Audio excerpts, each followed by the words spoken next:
Welcome, everyone. This is your friend, the DN What If, here with another exciting fanfiction. Today, we're diving into the story of What If Deku Was Bitten by the Nomu Spider?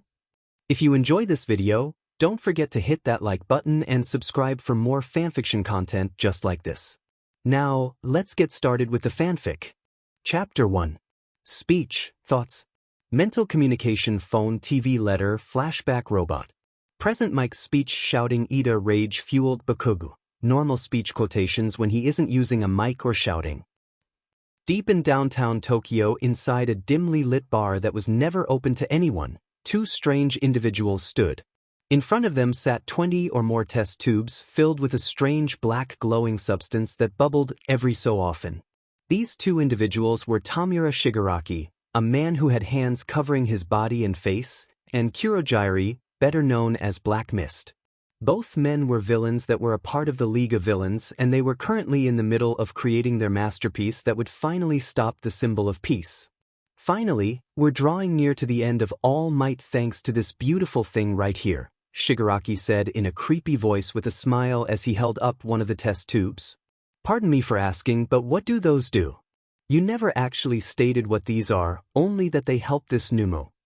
Kurojiri asked, trying not to annoy the other man as it was never pretty when Shigaraki was angry. Shigaraki only snickered as he turned to Kurojiri. For once, I'm actually glad you asked. This here is our power-up for the final boss that is All Might. It's the combination of a super strength quirk, a high stamina quirk, a super effective regenerative quirk, and a quirk that naturally hardens the bones. I call it the Nomu Serum. Kurojiri looked at him, shocked. And you have more than 20 of these? We could make a small army out of these. Shigaraki snapped at the misty man when he heard that. You idiot! No, it's not his fault. He's stupid, he doesn't understand. Shigaraki spoke to himself as he scratched the sides of his neck with a slight twitch of his head. Kurojiri breathed a sigh of relief as the man-child calmed himself out of his hair-trigger rage. As if it would be that easy. Any human that consumes this formula dies after a matter of weeks due to the pure power of the combined quirks, not to mention the insanity. These formulas are all being used on an artificial body that was made for these quirks, a creature made of an organic substance we were lucky to find a couple of months back which we mixed with these formulas. Kurojiri understood what his boss said but had to do a double take when he remembered something that was glossed over. Did you say insanity? The misty man asked with a slightly concerned and confused look, making Shigaraki sigh in annoyance. All the test subjects who consumed this formula experienced a variety of different side effects. First, they would feel stronger and faster than ever before, then their bodies would start to improve with stronger bones, a slight healing factor, but finally their minds would start to crumble, voices whispering in the back of their mind. As time went on, the voices grew and merged until there was just one single voice trying to take over the body. The insanity and conflict within one body killed them, Shigaraki explained. Kurojiri just stared at the test tubes, horrified at the damage these simple vials of liquid could cause. Now recovering from the explanation, the mist-enveloped man nodded in understanding but then asked one more question. What if this was used on an animal rather than a human? Shigaraki thought for a second about the question before looking down at the floor to see a spider crawl underneath them. Let's see.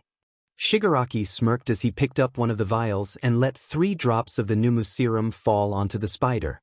Almost instantly the spider freaked out, shaking violently and shooting small webs out before turning over with its legs curled up, effectively dying in agony. With a quiet laugh that oozed insanity from the pure sadistic tone of it, Shigaraki closed the vial and looked at Kurojiri with a spine-tingling smile. Same results. Now with both villains satisfied with their results, the two left the room to continue with their business. However, due to their exit they failed to see the supposedly dead spider twitch one of its legs before flipping itself over and scuttling through a crack in the wall, leaving the building. A few days later. It's not wrong to dream. But you need to dream realistically, kid. Izuku Midoriya, a 14-year-old, third-year middle school student who was cursed at birth with no quirk in this world of weird, had just been told he can't be a hero by the very person he looked up to, All Might. Well, a deflated, almost skeleton-looking All Might. Izuku had just been emotionally destroyed. He thought that if he at least heard something inspirational from All Might, then he could finally push himself that little bit further to be a hero, but instead he got told the opposite, and all he could think about was every demoralizing thing he'd ever been told. You should just give up. What can you even do? You're totally useless. I'm sorry, Izuku. I'm sorry. Izuku felt so emotionally numb and zoned out. In his dazed state, he didn't notice the spider crawling up his trousers and onto his black school jacket. What did grab his attention, however, was the massive explosion that happened several streets away from him. Izuku's eyes lit up a little bit. I wonder what hero will. Izuku said to himself with wonder in his voice before remembering.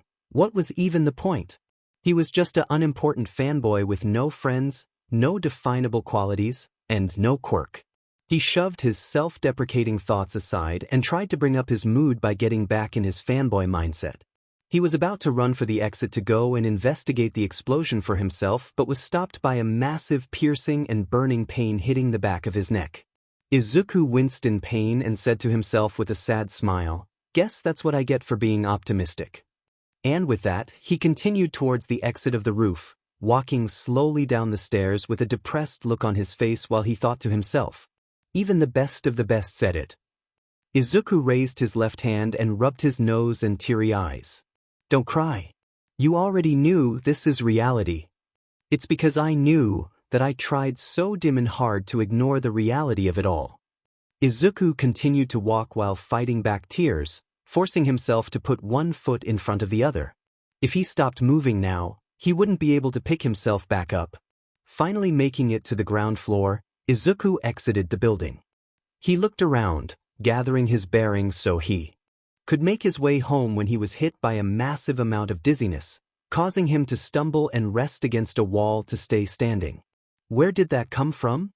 Izuku questioned as a sudden wave of nausea hit him so hard he almost threw up on the street. Izuku looked up at the sky while he waited for the nausea to subside to see a pillar of black smoke a couple of streets away. Oh, that must be where that explosion came from before, Izuku mused distractedly. And just like that, the thought was gone as quickly as it came as he looked to the ground and walked mindlessly. Due to the sheer weight of the depressing emotions circling through Izuku's mind, he became numb to his surroundings and kept moving purely by autopilot. After a few minutes, Izuku heard a commotion nearby and turned to his left to see a group of people surrounding the entrance to a shopping district currently engulfed in flames. I guess I just walked here subconsciously, Izuku thought as a somber expression graced his features once more. Seeing as he was here, he decided he would make his way to the crowd to see what was happening. To Izuku's horror, he saw the dark green sludge villain that almost killed him earlier. Why is he here? I thought All Might captured him. The realization hit him as he thought back to earlier when he and All Might had a struggle midair. Izuku covered his mouth with his hands and went wide-eyed in shock. This is my fault. Why aren't the heroes doing anything? One of the watchers asked in a worried tone. Apparently the villain grabbed a middle schooler. Izuku felt even sicker at the sound of that. Someone else is enduring that same pain? He felt so guilty. It was because he wanted to ask questions. It was because it's completely my fault. It's my fault All Might can't do anything. Izuku merely prayed that the hostage would be able to hold out until a hero with the right quirk came along. But then he saw the eyes. The eyes that belonged to Katsuki Bakugo, to Kaken. The eyes that were filled with complete fear of death. In less than a second, Izuku went from the back of the crowd watching the scene playing out to dashing towards Bakugo as fast as his legs could carry him. Everyone was shocked at what Izuku was doing, including Izuku himself.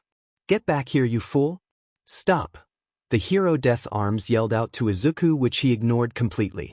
Standing to the back of the crowd, All Might almost yelled out in surprise as he saw the quirkless fan he'd just admonished for his unrealistic heroic dreams not 10 minutes ago dash into the fray. What on earth is that kid doing? This is a job for the professionals, the heroes.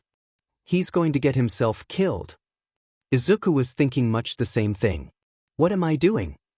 Why am I dash? Izuku's thoughts faded quickly as another wave of nausea hit him, causing him to stumble in his sprint. The villain laughed and started to move his body, preparing to strike while Izuku began to stumble.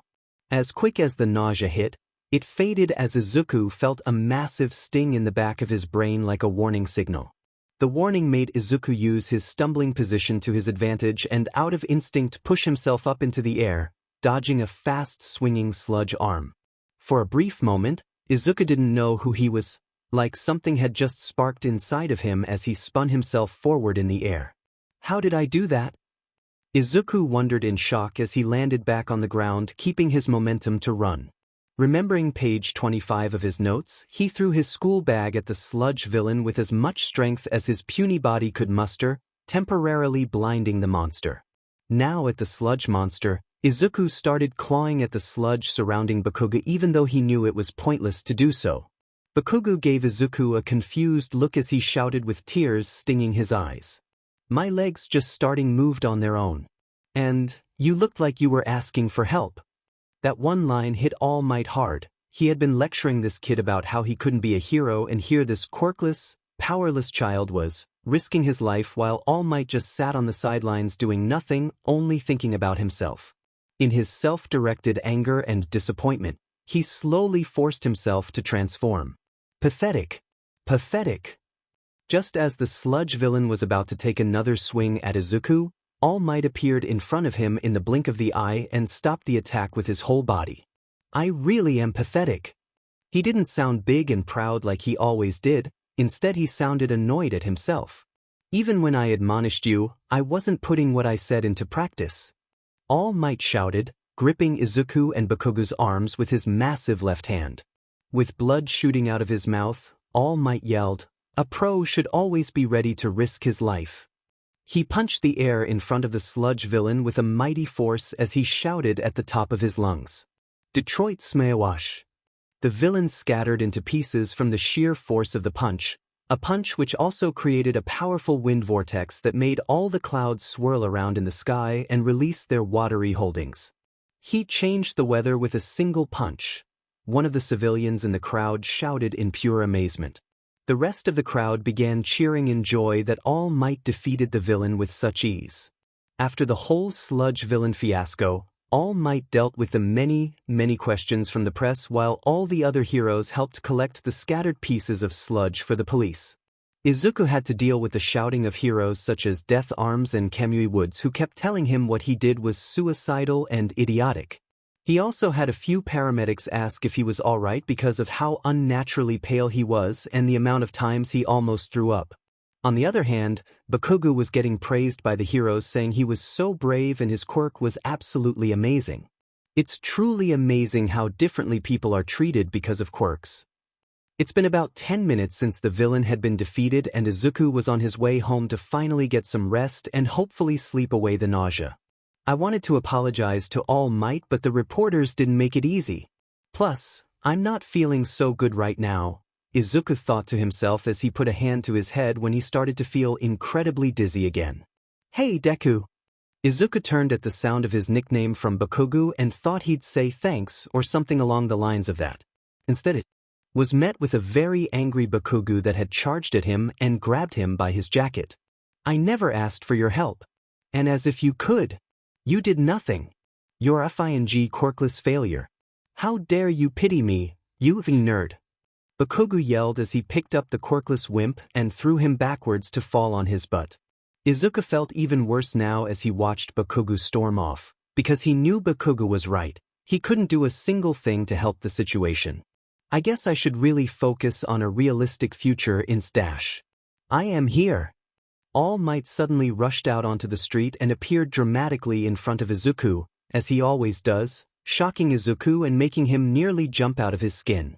All Might, why are you here? I thought you were surrounded by reporters. All Might merely laughed loudly and stated, shaking them off is nothing to me. After all, I am All Might cough. All Might was cut off by a stream of blood shooting out of his mouth and deflating down to his true form. Izuku screamed a little, but All Might regained his composure and calmly spoke to Izuku. Kid, I've come to thank you, apologize, and I have a proposal. Izuku looked confused but said nothing as he was curious. If I hadn't heard your story, I'd have been nothing but fake muscles and fake sincerity, and for that, I thank you. Izuku felt a little better hearing that but still looked down in sadness. No, it was my fault from the start. I got in the way, and even though I'm a quirkless failure dash. You're wrong. All Might shouted, cutting Izuku off, making the teen startle a little. Of all the people there, it was only you, a timid and quirkless kid, who acted. Most of the top heroes show signs of greatness even as children.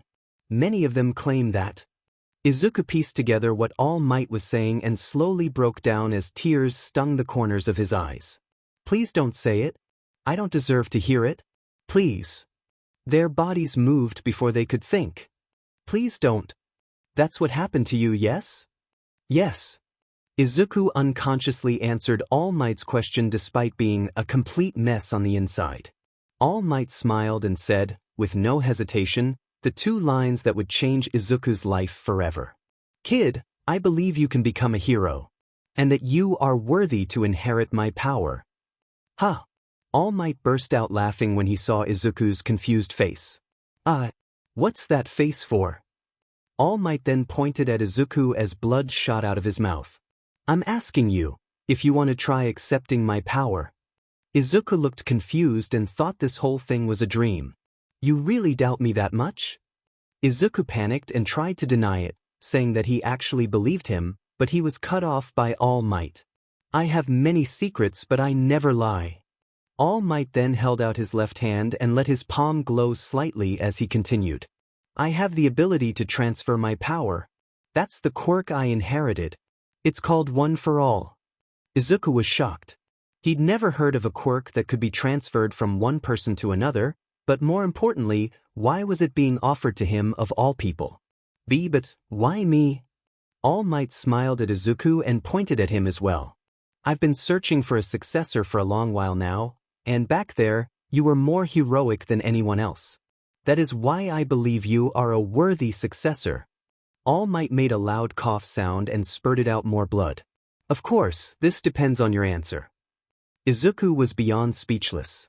He'd just been told All Might's greatest secret and been offered his power because he was seen as worthy. His head was spinning from all this unbelievable information. Do I have a reason not to accept this? No. Izuku rubbed his eyes with his school jacket sleeve and looked up at All Might with complete seriousness. Yes. I accept dash. Izuku attempted to speak but was cut off by himself suddenly passing out and falling face first into the ground. Hey kid, you alright?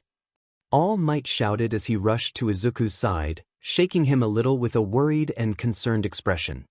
A few hours later, Izuku groggily awoke from his sudden slumber to see the pale ceiling of his bedroom. Ugh, I feel like shit. Was that all a dream?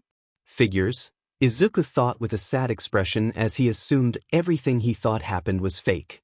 After lying there for a few seconds, Izuku felt a vile wave of nausea hit his body. In a panic, Izuku put his hand to his mouth and ran as fast as he could to the bathroom, even going so far as to ram the door open with his shoulder. No sooner was his head over the toilet bowl than he began ejecting his insides into the white bowl, his loud, sickening groans echoing off the bathroom walls and inside his skull, just making him want to vomit more.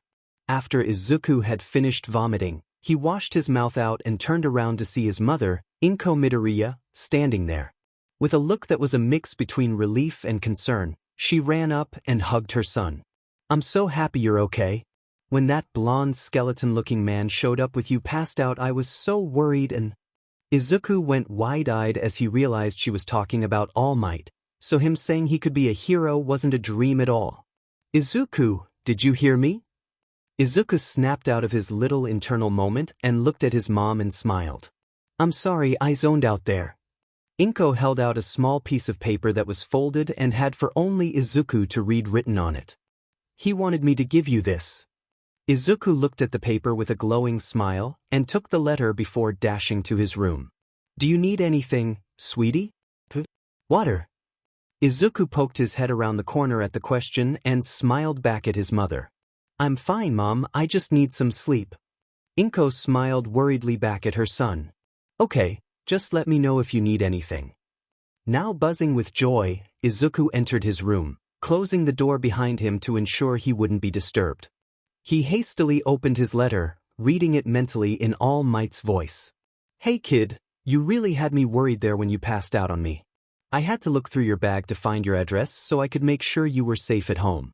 Make sure you get rest tonight as your training starts tomorrow 10 a.m. at Takoba Municipal Beach, and it won't be easy."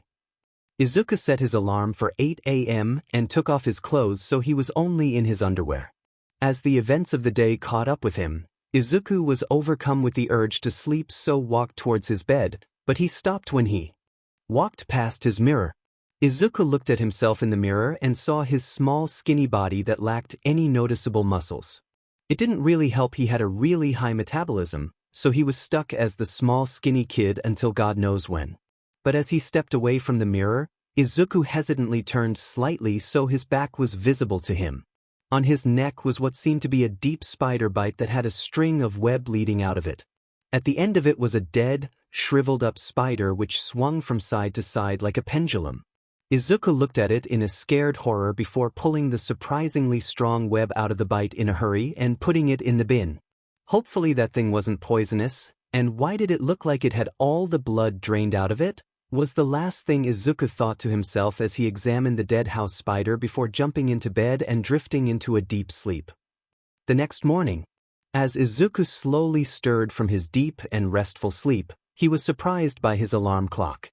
He jumped in shock as the clock seemed louder than usual and, further away, and below him. Wait, what? Izuku looked at what he thought was up and saw that he was mere centimeters away from his ceiling, being held up by his fingertips and toes. He had literally jumped up from his bed and onto the ceiling. What the hell? Izuku said to himself as he dropped onto his bed with a soft thud. Izuku jumped out of bed and rushed to his mirror, fearful for what had happened to him. In it he saw that he wasn't the same wimpy-looking Deku from before, now he was muscular as hell. He must have actually thrown up his guts last night because it looked like he had little to no fat on his body, and instead, he was now a few inches taller in height and covered in sleek lean muscles that made it look like he'd been training his body for years. The thing that looked more out of place to Izuku than the muscles was the little, almost tube-like things coming out of his wrists. As if he knew what to do, he pushed his middle finger and ring finger into his palm for less than a second, and on Izuku's mirror, a small splatter of webbing appeared. What the hell was that spider? Just as Izuku said that, his mother entered, doing her usual routine of collecting his dirty clothes from the day before. "Morning, Izuku. Breakfast is on the tea-dash." Inko dropped the clothes she was holding and stared at her son in complete shock. "Izuku, what happened to you?" Izuku waved his hands in front of his face out of embarrassment. I honestly don't know, Mom, I swear. I just woke up like this. I don't know what happened, honest." Both Izuku and Inko were incredibly confused as to what had actually happened to the curly-haired teen overnight. After a few moments of silence, Inko was the first one to break the tension within the room. "Well, your breakfast is on the table and I'll see if I can find some of your father's old clothes, as you seem to be about his height now." Izuku scratched the back of his head nervously and sat on his bed waiting for some clothes while he figured out what exactly had happened to him and what powers he'd apparently gained. With another press into his palm, Izuku held what he guessed was a form of web shooting pad organically built into his hand and watched as this time a line of webbing came out of his wrist. Stopping the web as it hit the wall, Izuku saw that it naturally disconnected from him, leading for him to grab it with his hand. "This seems to be almost identical to spider webbing, just a lot messier," Izuku stated out loud from his observation of the webbing and how it had impacted on his bedroom wall. He let the webbing fall to the floor as his mom handed him a black tracksuit with green markings on the sleeves and legs as well as a white vest. "Thanks, Mom." Izuku smiled as he wasted no time in putting on the clothes before walking out into the kitchen and seeing a bowl of cereal freshly made for him.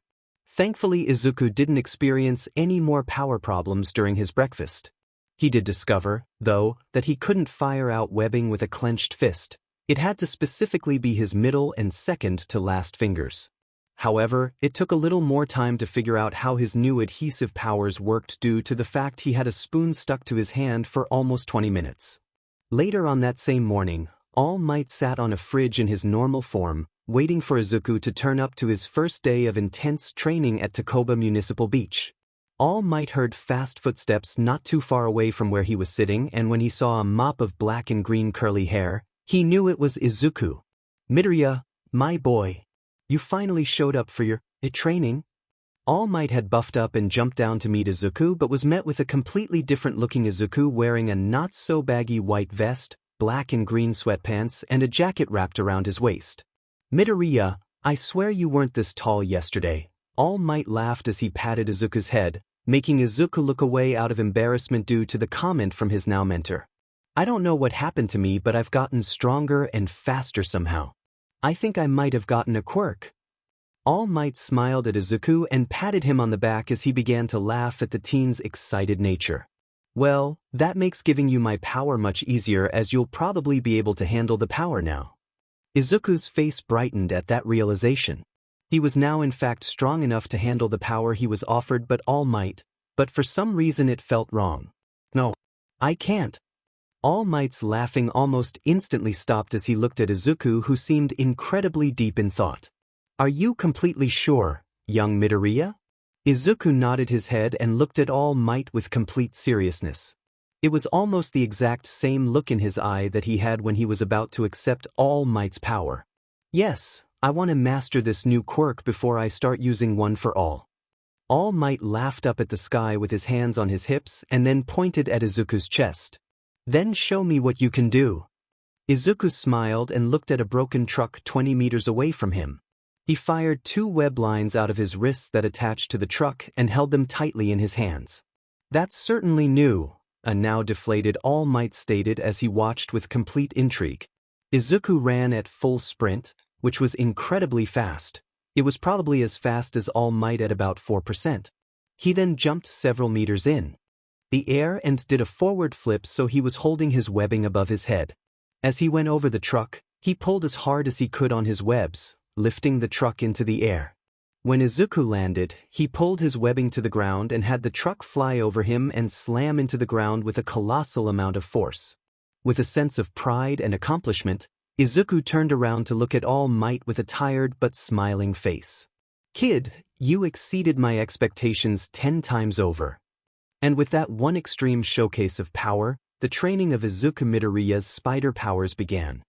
Roughly a month had passed since Izuku had started training with the #1 hero to try and get a better grasp of his arachnid-like abilities. His training with All Might on the beach changed a little as, due to the teen's newfound strength and speed, he was clearing up the beach with ease at an exponential rate which shocked even himself. However, there was one aspect where Izuku had no experience whatsoever, which is why All Might's lesson today was combat training? Izuku questioned in his training tracksuit while All Might towered over him in his buff form. "Yes, young Midoriya. While it is good you now possess such strength and speed, it is also important to know how to use such power." All Might exclaimed as he began to walk away from Izuku whilst doing so. "I can understand that, so where do we start?"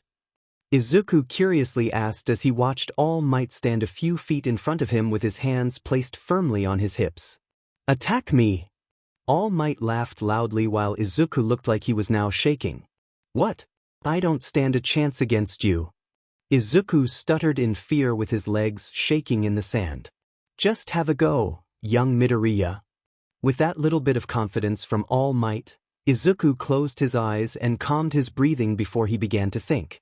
"Okay, just think of it as an imposter or a villain. But oh god, he looks so intimidating," Izuku thought with a fearful look on his face as he tried to analyze a way to do this, and failed miserably. Finally realizing he had no other way of approaching this, Izuku broke out into a sprint at All Might with a determined look. All Might didn't move an inch as he saw Izuku ready himself to fight. With a swift leap into the air, Izuku reeled his right arm back ready to punch at the still unmoving All Might.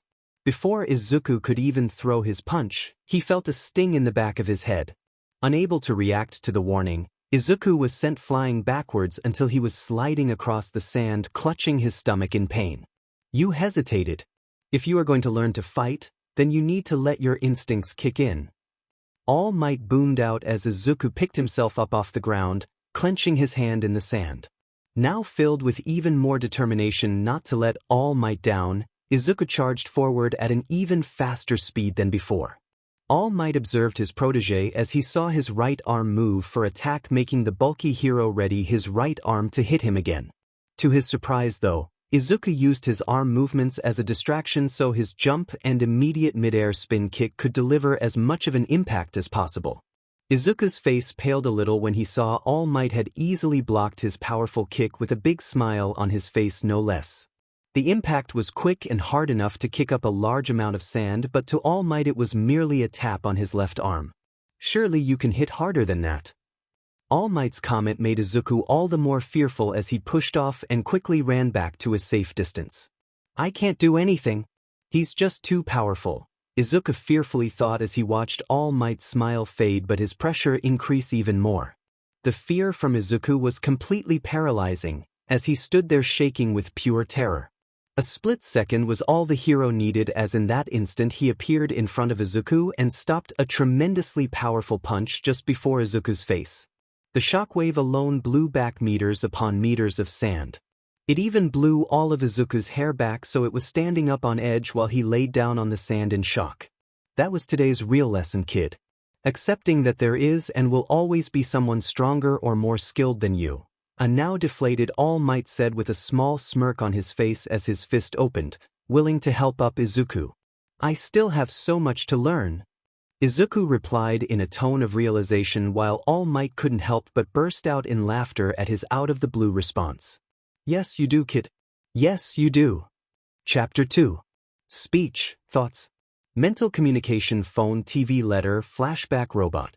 Present Mike's speech, shouting, Ida, rage-fueled Bakugo. Normal speech, quotations when he isn't using a mic or shouting. Recap. Izuku Midoriya, a quirkless fanboy, had been cast aside by the world and was told by everyone around him that he would amount to nothing in his pathetic life. But when he had reached the lowest point in his life, he got a small bit of hope when a mutated spider decided to take a bite out of him. After hours of sickness, dizziness and general depression, Izuku attempted to save his childhood bully, Katsuki Bakugo, but he hadn't the power to even do anything to help. However, his words struck a chord with the number one hero, All Might. Said hero even went out of his way to find Izuku and tell him that he was able to become a hero, and also inherit his tremendous power. Before Izuku could even agree to accept the once-in-a-lifetime opportunity, he passed out from his then unknown sickness. Throwing up his guts and passing out one final time, Izuku awoke to find his body had completely changed overnight. Not only did his body change, but he now had superhuman abilities and even abilities that resembled a spider's. With these new abilities developing within his body, Izuku focused with all might on how to properly train himself and even how to fight. But from his first lesson he knew instantly he still had so much to learn. As a small house spider spun its web in the corner of Izuku Midoriya's room, he watched it with fascination and pure concentration, a notebook and pencil in hand to write down every little detail he deemed necessary about the spider's movements. He occasionally alternated pages to write information about his newfound powers in this notebook that was unlike all his previous ones.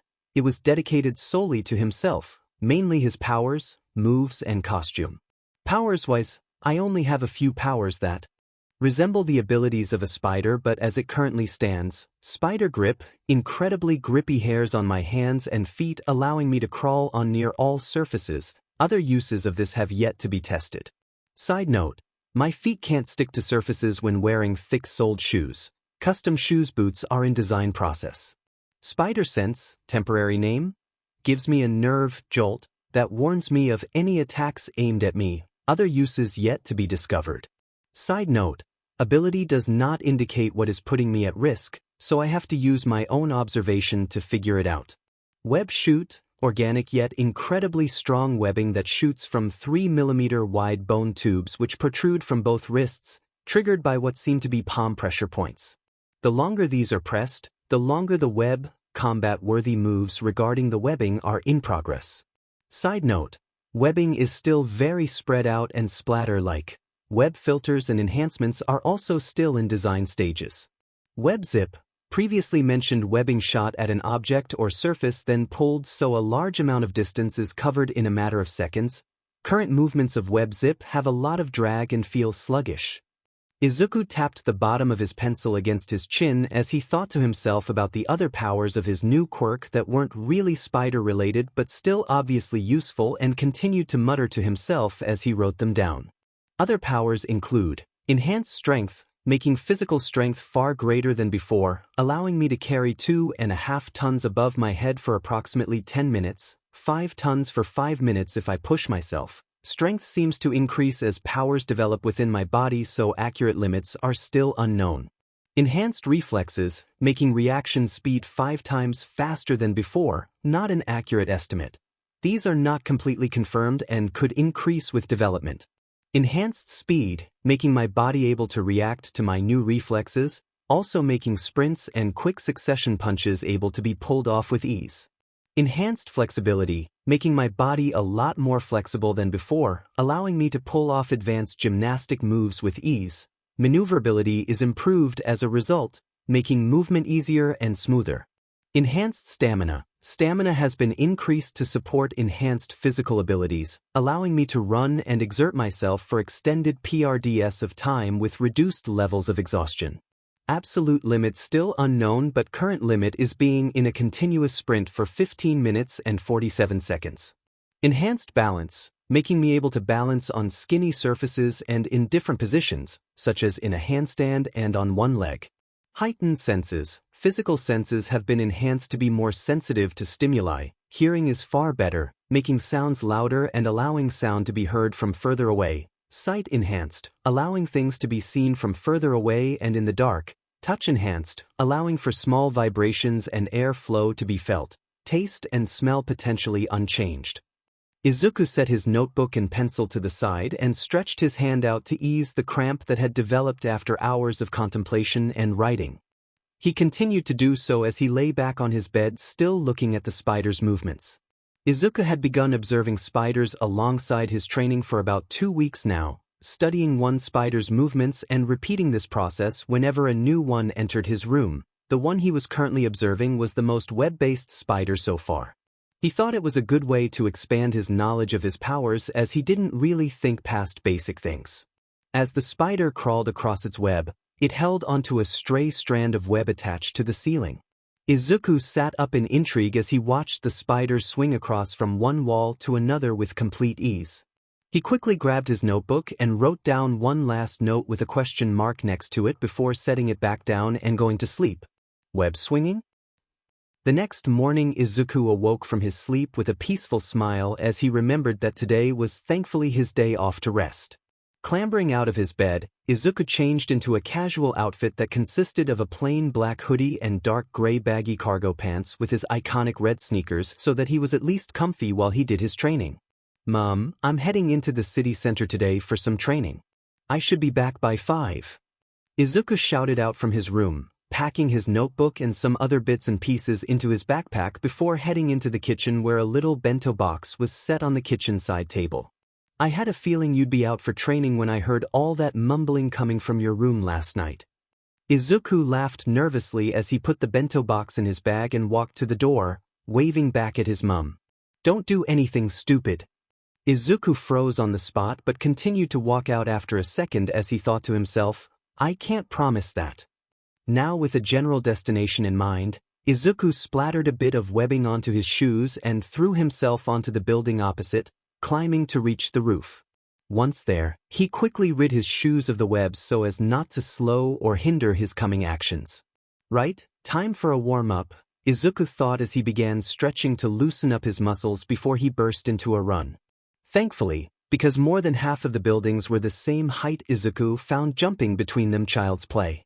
Whenever he had to jump across a street or there was a larger than normal gap, Izuku used his new web zip technique to help cover more distance.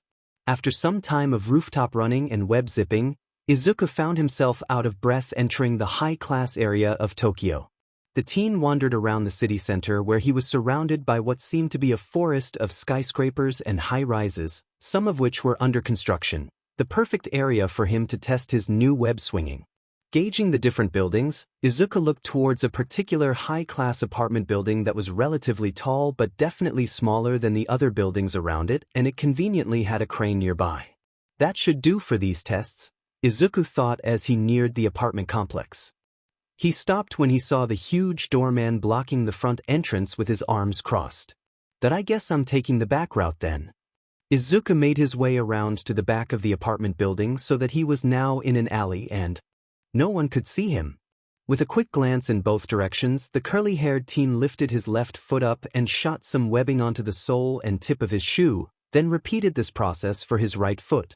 In one swift motion, Izuku went from on the ground to 5 meters up the wall, being held up by his fingertips and the tips of his shoes. "Okay, just like practice. Left, right, left, right." Izuku followed his words, trying to synchronize his arms and legs with them until he got a steady rhythm going where he could climb without complete concentration on his climbing. Izuku felt his nose twitch from the cold breeze as he got to the very top of the apartment building wall.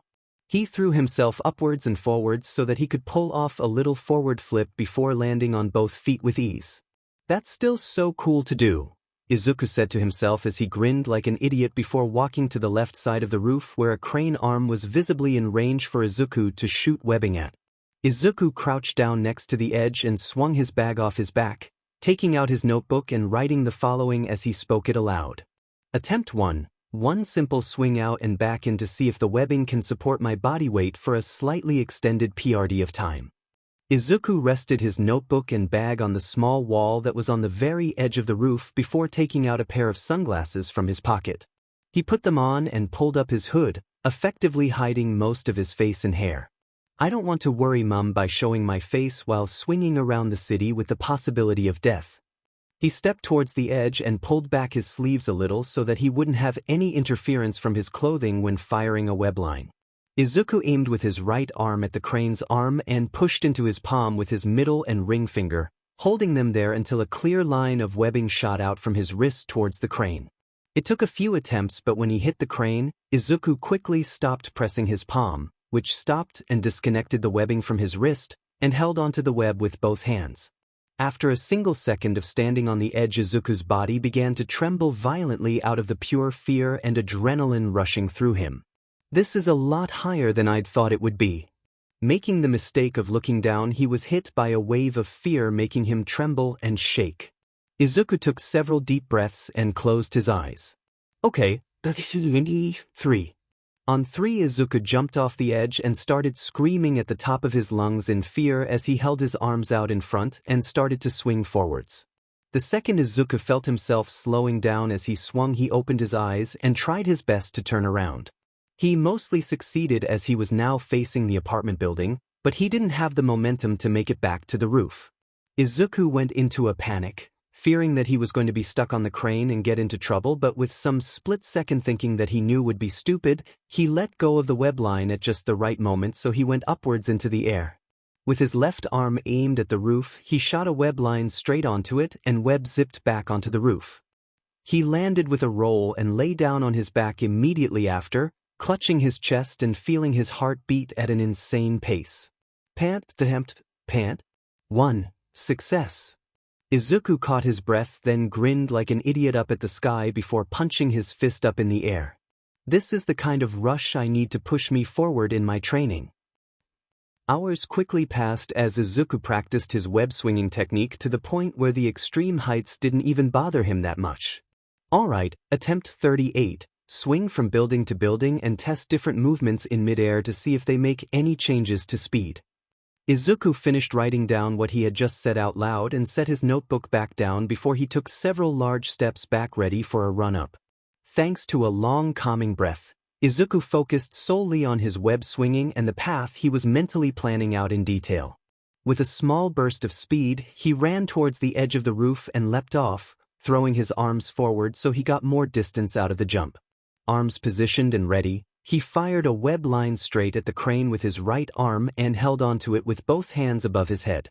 Izuku let his body relax as he swung with incredible speed so that he maintained his momentum, adjusting his body as he swung and letting go at just the right moment to send him flying upwards, feet first.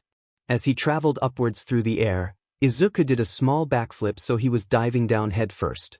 It didn't last long as he fired another web line from his left wrist onto the roof of a building high above him to his left. Izuku only let himself swing left a little bit before pulling on the web so that his entire body was above the web, gaining higher ground.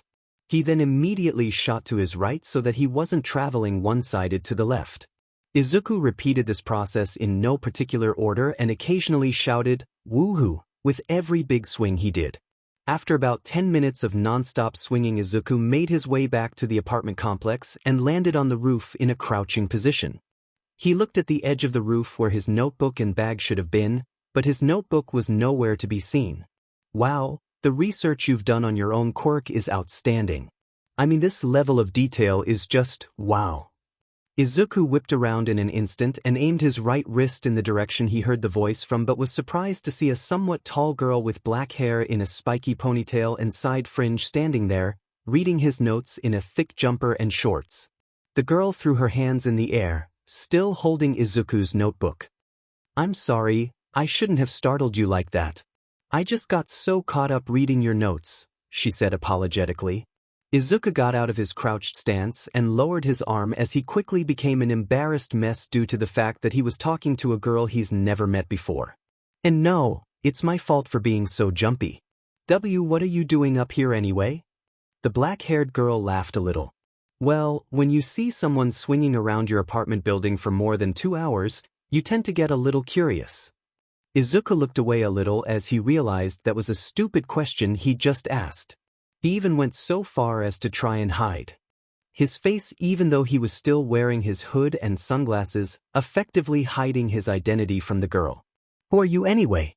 With a quirk like yours, you would be pretty popular even if you're young." Izuku just removed his hood and moved his sunglasses onto his forehead as he stuttered out his name. I am Izuku Midoriya. See, can I please have my notes back?" Izuku's face immediately went to one of shock as he mentally regretted what he just said. "I was meant to say nice to meet you, not that. Why am I such a mess?" A loud laugh came from the black-haired girl as she walked over to Izuku with a warm smile. "You know, when I first saw you land and act so hostile, I thought you were going to be all serious and edgy, but instead you're funny and very smart judging from your notes. And you're actually kinda cute." She obviously thought that last part, a small blush spreading across her face. "I'm Momo Yaoyorozu, by the way, but you can call me Momo-chan if it's easier." Momo handed Izuku his notebook back and he did his best to smile back as he took it, trying not to break down from the whole situation. Thanks, Momo-chan." Izuku stepped back and was about to put his notebook back in his bag before Momo spoke up to stop him. "Can I make a suggestion about your costume design?" Momo asked as Izuku attempted to head to the edge of the roof, aiming to escape the awkward situation. Sure." Momo's eyes almost instantly lit up when he agreed. With the light still in her eyes, she pulled a pencil out of nowhere and began to draw. Izuku watched as within seconds, Momo had drawn a rough outline of him with his arms out to the sides. She had clearly added a sort of wing to a point just above his elbow and just above the halfway point of his ribcage. It didn't look like a bird's wings but more like the gliding wings of a flying squirrel. "You should add something to underneath your arms, about here, so you can glide for a short period of time before you start swinging again." Izuku thought about it for a second before he pointed at the gliding wings. Wouldn't it be more of a burden when swinging though, as it would cause more wind resistance? Momo started to get a little excited that she could finally talk to someone about a smart topic for once, or just someone in general. "Not if you used a stretchy material, that way you can prevent large amounts of drag, but I guess you'd suffer with a small amount of drag." Now realizing the error within her costume edition, Momo quietened down but was surprised to see Izuku flip over the page to a completely blank page. "See, can you actually help me out? I need to improve on my web swinging positioning and I can't draw at all." Izuku nervously asked while he scratched the back of his head. "Of course. I'd be happy to." Now smiling brightly, Momo gently took the notebook before she sat and leaned against the roof entrance, watching as Izuku walked towards the edge of the building. "It would work better if I could get a side view of you swinging," Momo suggested to Izuku as he looked back before looking up at the crane. Without a word, Izuku shot a web line at the end of the crane before he began pulling on the web with both hands. Completely gobsmacked by what he was doing in front of her, Momo proceeded to watch as Izuku began to pull the large crane out of position. In less than a minute, Izuku had turned the giant crane towards them so that Momo could get a better look of his movements. "That'll do," Momo nervously said with a shaky thumbs up to Izuku as he web-zipped up onto the crane. With a quick rise of his hood and the descent of his sunglasses, Izuku gave Momo a few seconds before he leaped off one of the sides. With a quick mid-air turn, Izuku shot a line onto the crane and let his legs bend back as he held onto the webbing. Momo watched Izuku do the same swing a few more times before she sketched an outline of him doing the swing, trying to keep it as anatomically accurate as possible. They then continued this for the handful of web-swinging positions Izuku had, but when he had finished, Momo managed to persuade him to show her his web-zipping techniques so she could draw them too. Izuku patiently waited on top the crane arm for a few minutes, catching his breath from doing a total of almost 3 hours of pure web movements, before leaping down next to her in a crouched position and getting a glimpse of the drawings of him.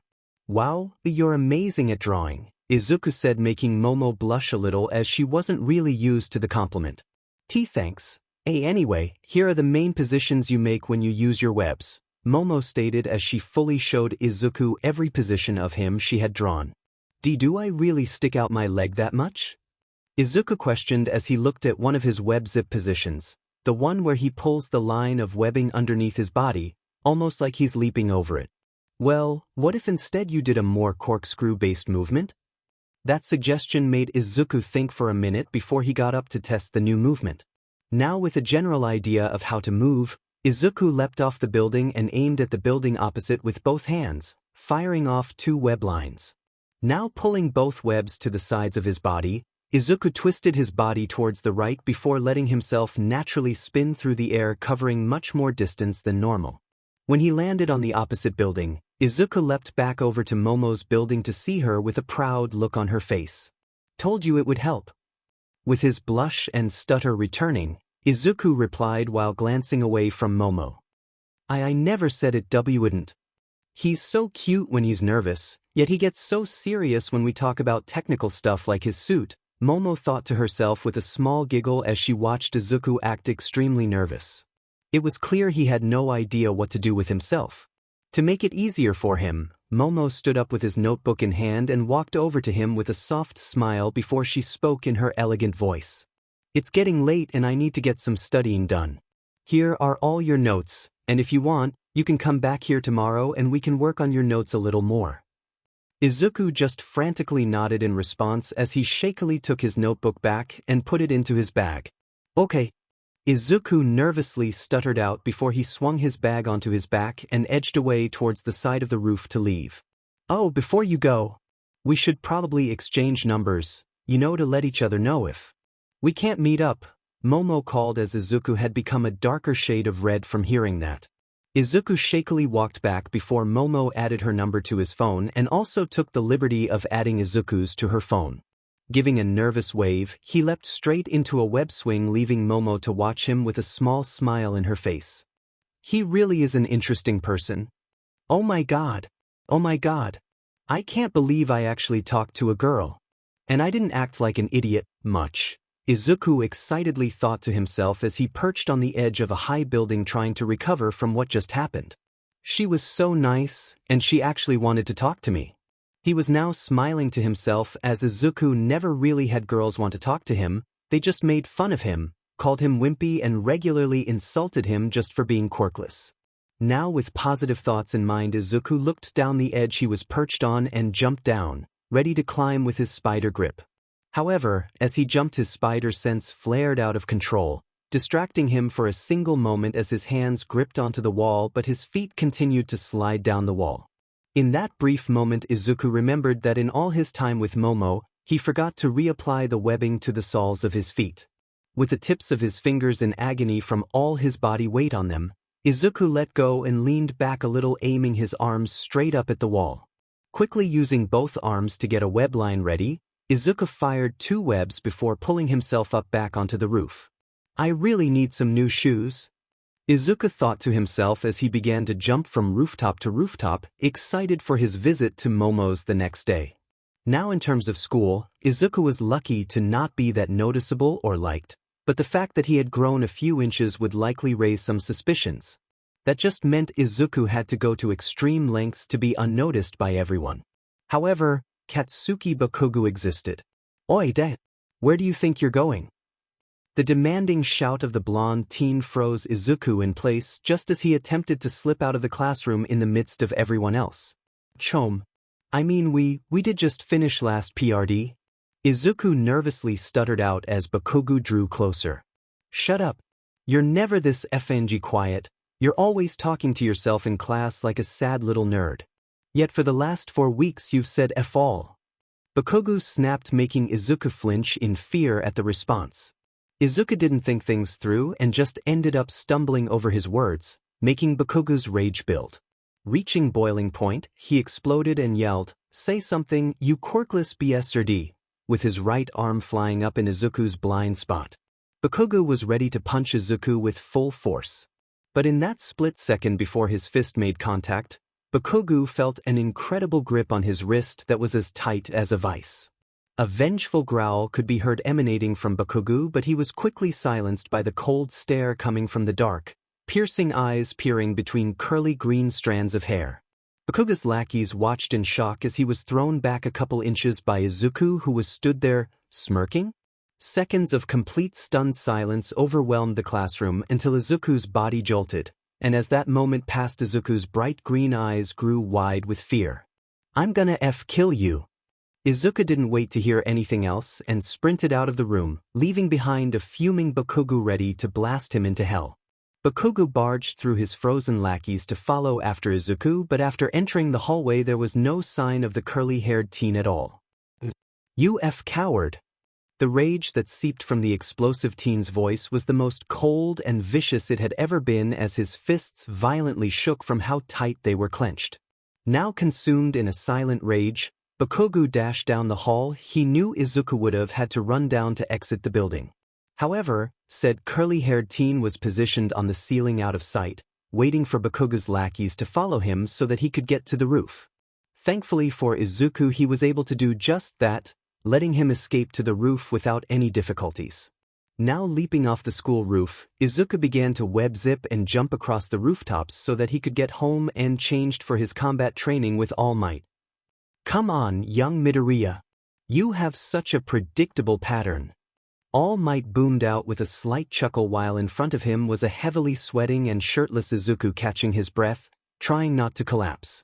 This session was no different from the one previous. Izuku tried to fight, but his hesitation and fear led to numerous punches hitting him like a truck. And while the hulking hero was proud to see Izuku stronger and faster than ever before, it meant nothing if he didn't know how to use that kind of power. "I'm trying," Izuku panted out whilst looking up at his mentor. "Kid, your problem is that you're relying too much on these," All Might stated as he deflated, pointing at his eyes. "My eyes?" "Yes, you rely on what you can see to fight. Your sight is what's holding you back. Use your other senses," All Might instructed as he gave his protege a smile. "You'll get there, kid." "I know you will." That comment was the spark of inspiration that Izuku needed to work even harder. "That should cover the lesson for today. I look forward to seeing you tomorrow for strength training, kid," All Might chuckled as he walked away from the teen and off the beach completely. Izuku's inner moment of inspiration and drive was interrupted when he heard his phone notify him that he had a text message. Removing the device from his pocket, Izuku saw that Momo had messaged him asking if he was still interested in coming over to work on his notes a bit more. Being the nervous fool he was, he quickly put that of course he would still love to do it, failing to realize he was currently on a beach miles away drenched in sweat. Realizing his mistake, Izuku almost immediately dove into the clear blue waters of the sea to wash away the sweat. Rushing out of the water, the panicking teen pulled the now wet t-shirt over his head and onto his body before going into a web swing. "By the time I get there I should be dry from all the swinging," Izuku reassured himself as he focused on getting to Momo's as fast as he could with both his web swinging and zipping. Because of his new movements for web zipping, the journey felt a lot faster than normal. It even helped with drying a lot better than normal as well. And within 20 minutes or so Izuku landed on the rooftop where Momo was happily waiting for him with a warm smile on her face. "Ah, Midoriya-kun. I'm so happy you could make it," Momo said while Izuku immediately turned into a stuttering red-faced mess.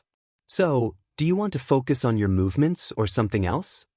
Momo asked with a curious expression as Izuku slowly started to compose himself.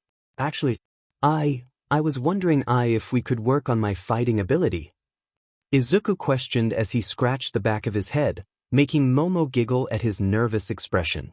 "Of course, I'm guessing that you want me as a sparring partner," she said as a metal pole started to form out of her left arm. Momo pulled it out and began spinning it around herself before taking a fighting stance. Izuku nodded as a response before raising his own fists to fight, making sure not to underestimate Momo during their sparring match. After a couple seconds of thinking up a quick battle strategy, Momo charged at Izuku with a dash before leading with an overhead swing of her staff. Quickly crossing his arms into an X shape, Izuku relaxed his legs so the impact did little to no damage. Izuku pushed the staff back up, but Momo responded instantly by trying to flip her weapon to go for a low strike. Thankfully, his spider sense gave him enough warning to use his left hand to block it. Momo began to attack Izuku with a multitude of attacks that utilized quick jabs and heavy swings. Izuku was forced onto the defense as he kept looking for an opening. After a full 2 minutes of Izuku defending and blocking attacks, Momo backed away with a conflicted expression as while Izuku did supply a strong defense, his offense was practically non-existent. She was going to mention this problem, but Momo could clearly see that he was well aware of his weakness. And then, all of a sudden, Izuku took off his shirt and wrapped it around his head like a BNDFLD. He made sure to keep his ears exposed so that his sense of hearing was clear. Momo was now very red-faced in pure embarrassment as she was not used to seeing half-naked male bodies, especially ones as well-defined as Izuku's. "Did you mind me asking as to why you blindfolded yourself?" Momo asked as she was trying her best to retain composure while Izuku took his fighting stance once more. "Oh, sorry, I was told I relied too much on my eyes during a fight, so this is a test to see how I do with my other senses alone and if I can improve them anymore," Izuku simply explained to the dark-haired girl in complete seriousness. There was a moment of hesitation and uncertainty from Momo, but the certainty in his words and seriousness in training made her hesitation fade away.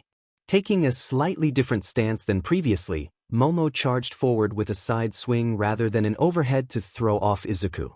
Izuku, on the other hand, was beginning to realize how much he needed to use his other senses. From his sense of sound alone, the teen could hear the staff swinging from his left, so with a quick step backwards he just avoided the swing.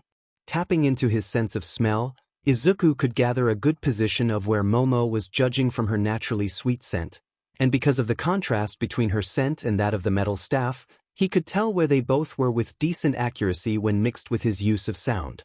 With Momo's next attack coming as a direct jab forward, Izuku started to shift his body to avoid it, but as he did so his spider sense kicked in.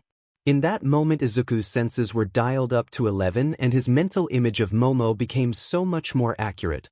Where she was and everything else that was in close proximity appeared like a scan of the area in his mind.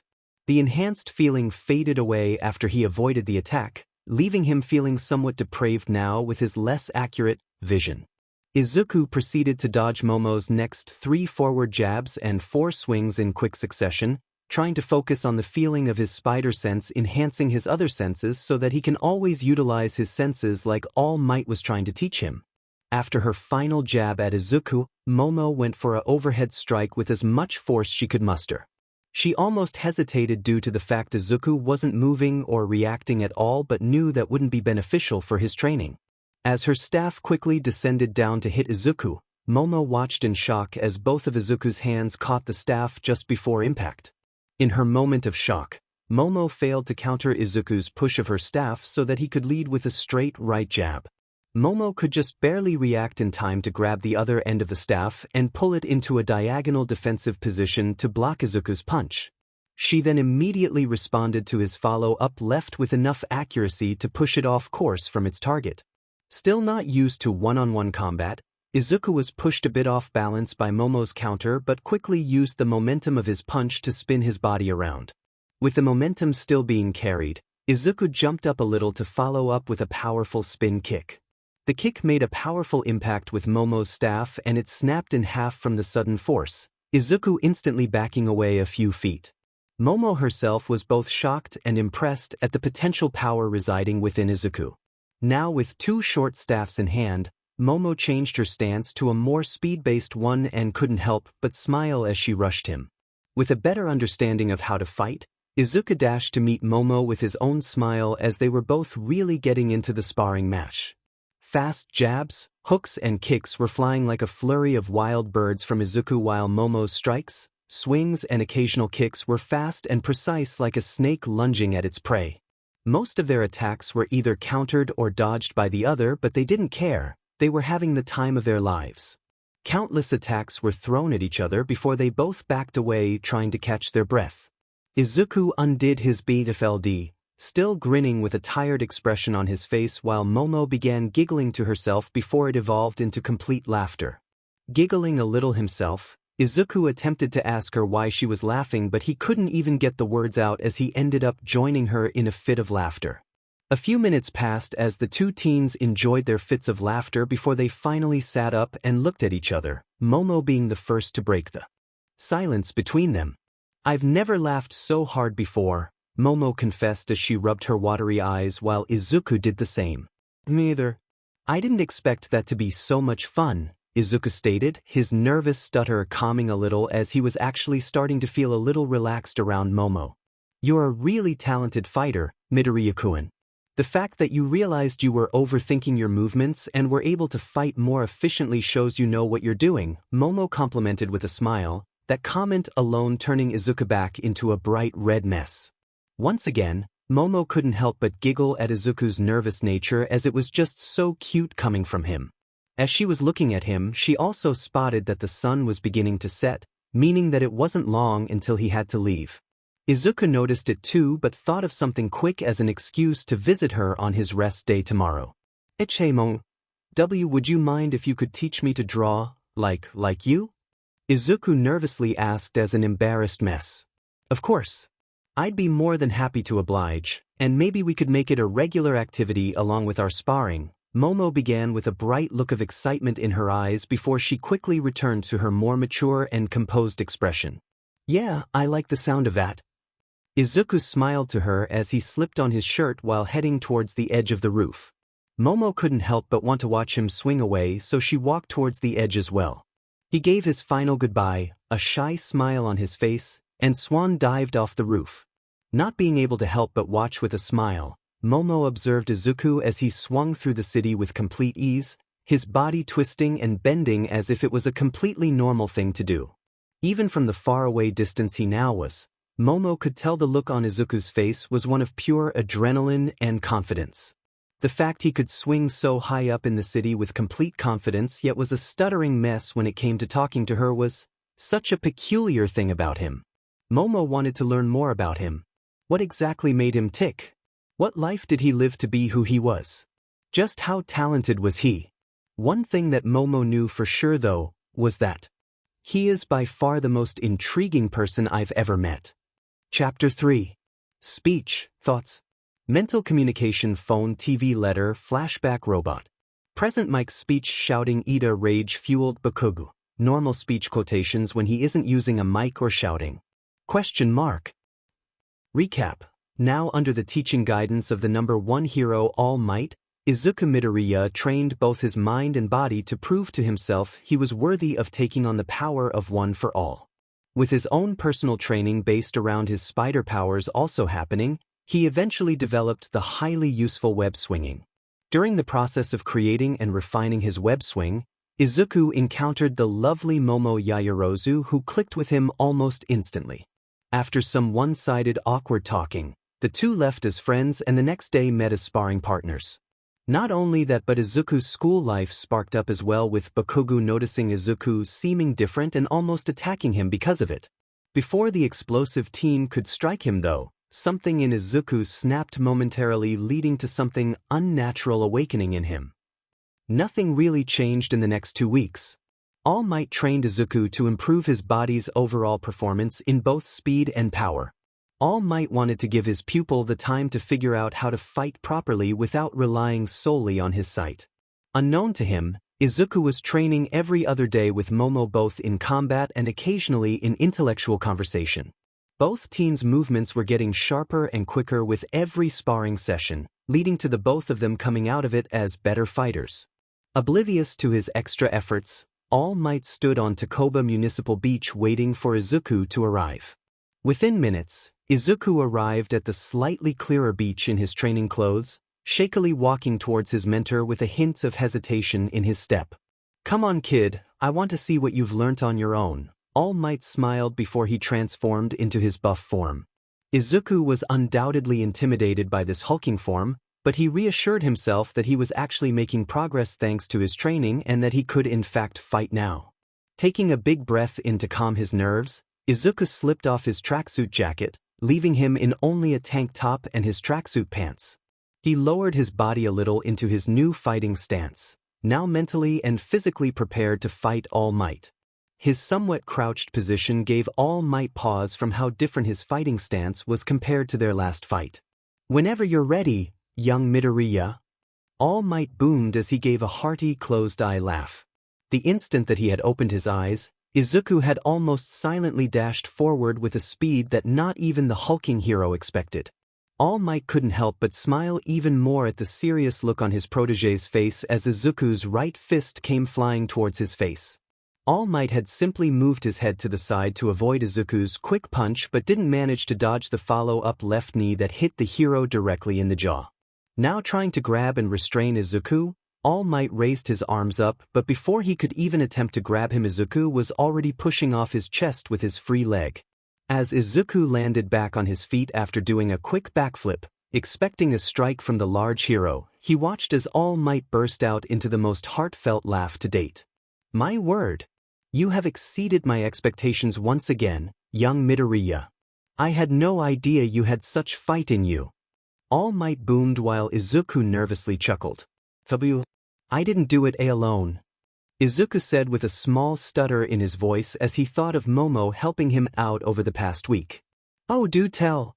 All Might coaxed, hinting for his protégé to tell him about the mystery person who helped him train in combat. "Well, I met this G-girl, Momjin, and dash." He gained a little blush as more thoughts of Momo popped up in his head, making his nervous nature kick up to 11. My, I thought you were incredibly nervous around girls. Could it be that something makes this Momo girl special for you to so willingly talk to her?" All Might asked with a slightly raised eyebrow. Izuku's blush began to grow until it consumed his whole face. "I was kidding. Let us continue with your training." All Might laughed once more as Izuku quickly snapped back into his fighting stance. A blush still dusted across his face. All Might was the one to attack first now, leading with a heavy right punch that only just missed Izuku, but the shockwave was still strong enough to shake him. Pushing past that feeling, Izuku began to string together different variations of punches and kicks that were clearly messy, but All Might could tell that he would eventually get comfortable with this newfound fighting style. That was one thing that All Might knew he didn't have to worry about, teaching Izuku different fighting styles. Mainly because his own style was very basic, so he wouldn't be much help to Izuku. And he was right. Ever since Izuku began combat training, he had been researching various types of martial arts, taking moves and either adding his own twist or incorporating other styles into it. Thankfully, because of Momo's training, Izuku had managed to work 2 different fighting styles, with a third in development. The first fighting style was a power style, a fighting style that didn't rely on precise movements and instead on brute force, so if he were to sustain an injury he could keep fighting. This style was recommended by Momo herself. The second style was his speed style, a fast, non-stop assault using many different attacks that didn't lack power but weren't as heavy as the first style. The final fighting style, though, was merely a concept in Izuku's head. The spider style, a more end-goal style that would incorporate both previous fighting styles along with more strategic use of his webbing. Believing he couldn't yet overpower All Might, the current fighting style Izuku was employing was the speed style. To at least test how good Izuku was when it came to quick dodging, All Might began to throw multiple light punches in slightly random points but still accurate enough for them to hit if he didn't dodge. Thankfully, All Might didn't have to worry as Izuku's ability dodge had vastly improved since last time. He did stumble here and there, but it was still tremendous progress. Now to see how focused he can really be, All Might thought to himself as his punches became sharper and heavier with each passing second. Izuku was struggling, but he could at least keep up a solid enough defense to throw the occasional punch whenever an opening presented itself. However, because Izuku was so focused on his movements, he was completely thrown off when he heard All Might say, "Stop thinking about your girlfriend. You're unfocused." Shocked, he froze up with a completely bright red face. Wadash! In an instant, Izuku's guard crumbled to nothing, surprising All Might as he had no idea his guard would fall so bad. Attempting to pull back as much as possible, All Might tried to stop his punch, but the momentum was too dash. With a loud impact, Izuku was sent flying through the air like a rag doll before he skidded along the sand for several meters. Young Midoriya. Worry, concern, and guilt. These three things were circling around and around in All Might's head as he rushed towards his pupil. A shift in the sand, though, and he breathed a sigh of relief, Izuku's twitch revealing he still had life in his body. "Oh, thank goodness." All Might beamed. "I thought you had just..." Young Midoriya? His relief at seeing the young boy alive was slowly taken over by a feeling of concern as the boy rose from the sand.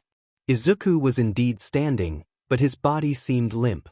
His arms were just dangling by his sides, his back slightly hunched, and even his head was looking down at the sand. Before All Might could ask anything else, he saw his protégé raise his head slowly with a dark look in his eyes. The hulking hero could tell immediately that right now, this wasn't Izuku. It was all in the eyes. Izuku's were bright, full of life and emotion, while his eyes right now were dark and empty. Without a single sound being uttered between the two, Izuku fell to his knees and violently convulsed, vomit painting the ground in front of him. A sudden pause to the flow from his stomach and he'd fallen to his side, unconsciousness permeating his being. "Is he okay?" "Of course he is, you idiot. We wouldn't be here if he wasn't." "Precisely. If Izuku were not alive, then we would cease to exist. And I have to stay here, I'm the best part of him." Izuku slowly roused thanks to the four familiar voices that surrounded him. As he began to open his eyes, he was met with a skull-splitting headache that forced him to keep his eyes squeezed shut. "It would be best for you to rest more. You have suffered a very serious concussion." Now lying on his back in a currently unknown location, Izuku chose to ignore the advice because his head was in unbearable agony that confined him to a state of almost paralysis. After a minute or two of lying down in silence, the creaking and scraping of a metal door resounded through the mystery room, quiet footsteps following. "He's stable, albeit very shaken up, but he'll recover within the next hour or two," a foreign tone reported beside Izuku. "Thank goodness. I thought I did more damage to the kid." Izuku could easily recognize this second voice as a deflated All Might. He tried to say hello or that he was okay, but all that came out was a small, inaudible grunt. "Well, you gave the poor boy a concussion bad enough that it's temporarily paralyzed him. And we don't know what kind of mental damage he's sustained until he's conscious and recovered." Now hearing that they didn't know if he was okay mentally, Izuku tried to move or make a sound, but his efforts only forced himself back into unconsciousness. The next time Izuku felt any form of consciousness was when his shoulder was given a soft nudge. "Hey kid, you okay?" All Might's voice was full of concern as Izuku slowly opened his eyes and reached a hand to hold his aching skull. "A lot better, thanks." "All Might, where exactly are we?" Izuku questioned as he briefly took in his surroundings. It appeared he was in some sort of lab, his tank top and jacket carefully placed to one side of the room. He also gave a quick look down to see if he was injured, but thankfully saw no bandages or large bruises. "We're at a lab that belongs to a friend of mine. He was the one who treated you for your concussion," All Might said with a very sympathetic look. "Thankfully it wasn't too bad, but I only say that as we still have yet to find out if anything happened to you mentally, A voice claimed as a man entered the room dressed in a long white coat. "Dr. Connors," said scientist greeted with his left hand extended for a handshake. "Izuku Midoriya," the curly-haired teen responded as he sat up and outstretched his own left hand. Upon closer inspection, he understood why he offered his left hand. Dr. Connors was missing his whole right arm. What do you need me to do?" Izuku asked as he retracted his left hand, his right still holding his head. "For now, just tell me what you remember," Dr. Connors said as he set a clipboard on a nearby table while Izuku thought back to his most recent memories. "I remember fighting all dash." Izuku quickly paused and glanced to his mentor. The skeletal hero chuckled at Izuku's cautious behavior. "It's fine, kid, he knows who I am. We go back a long time." Nodding, Izuku continued.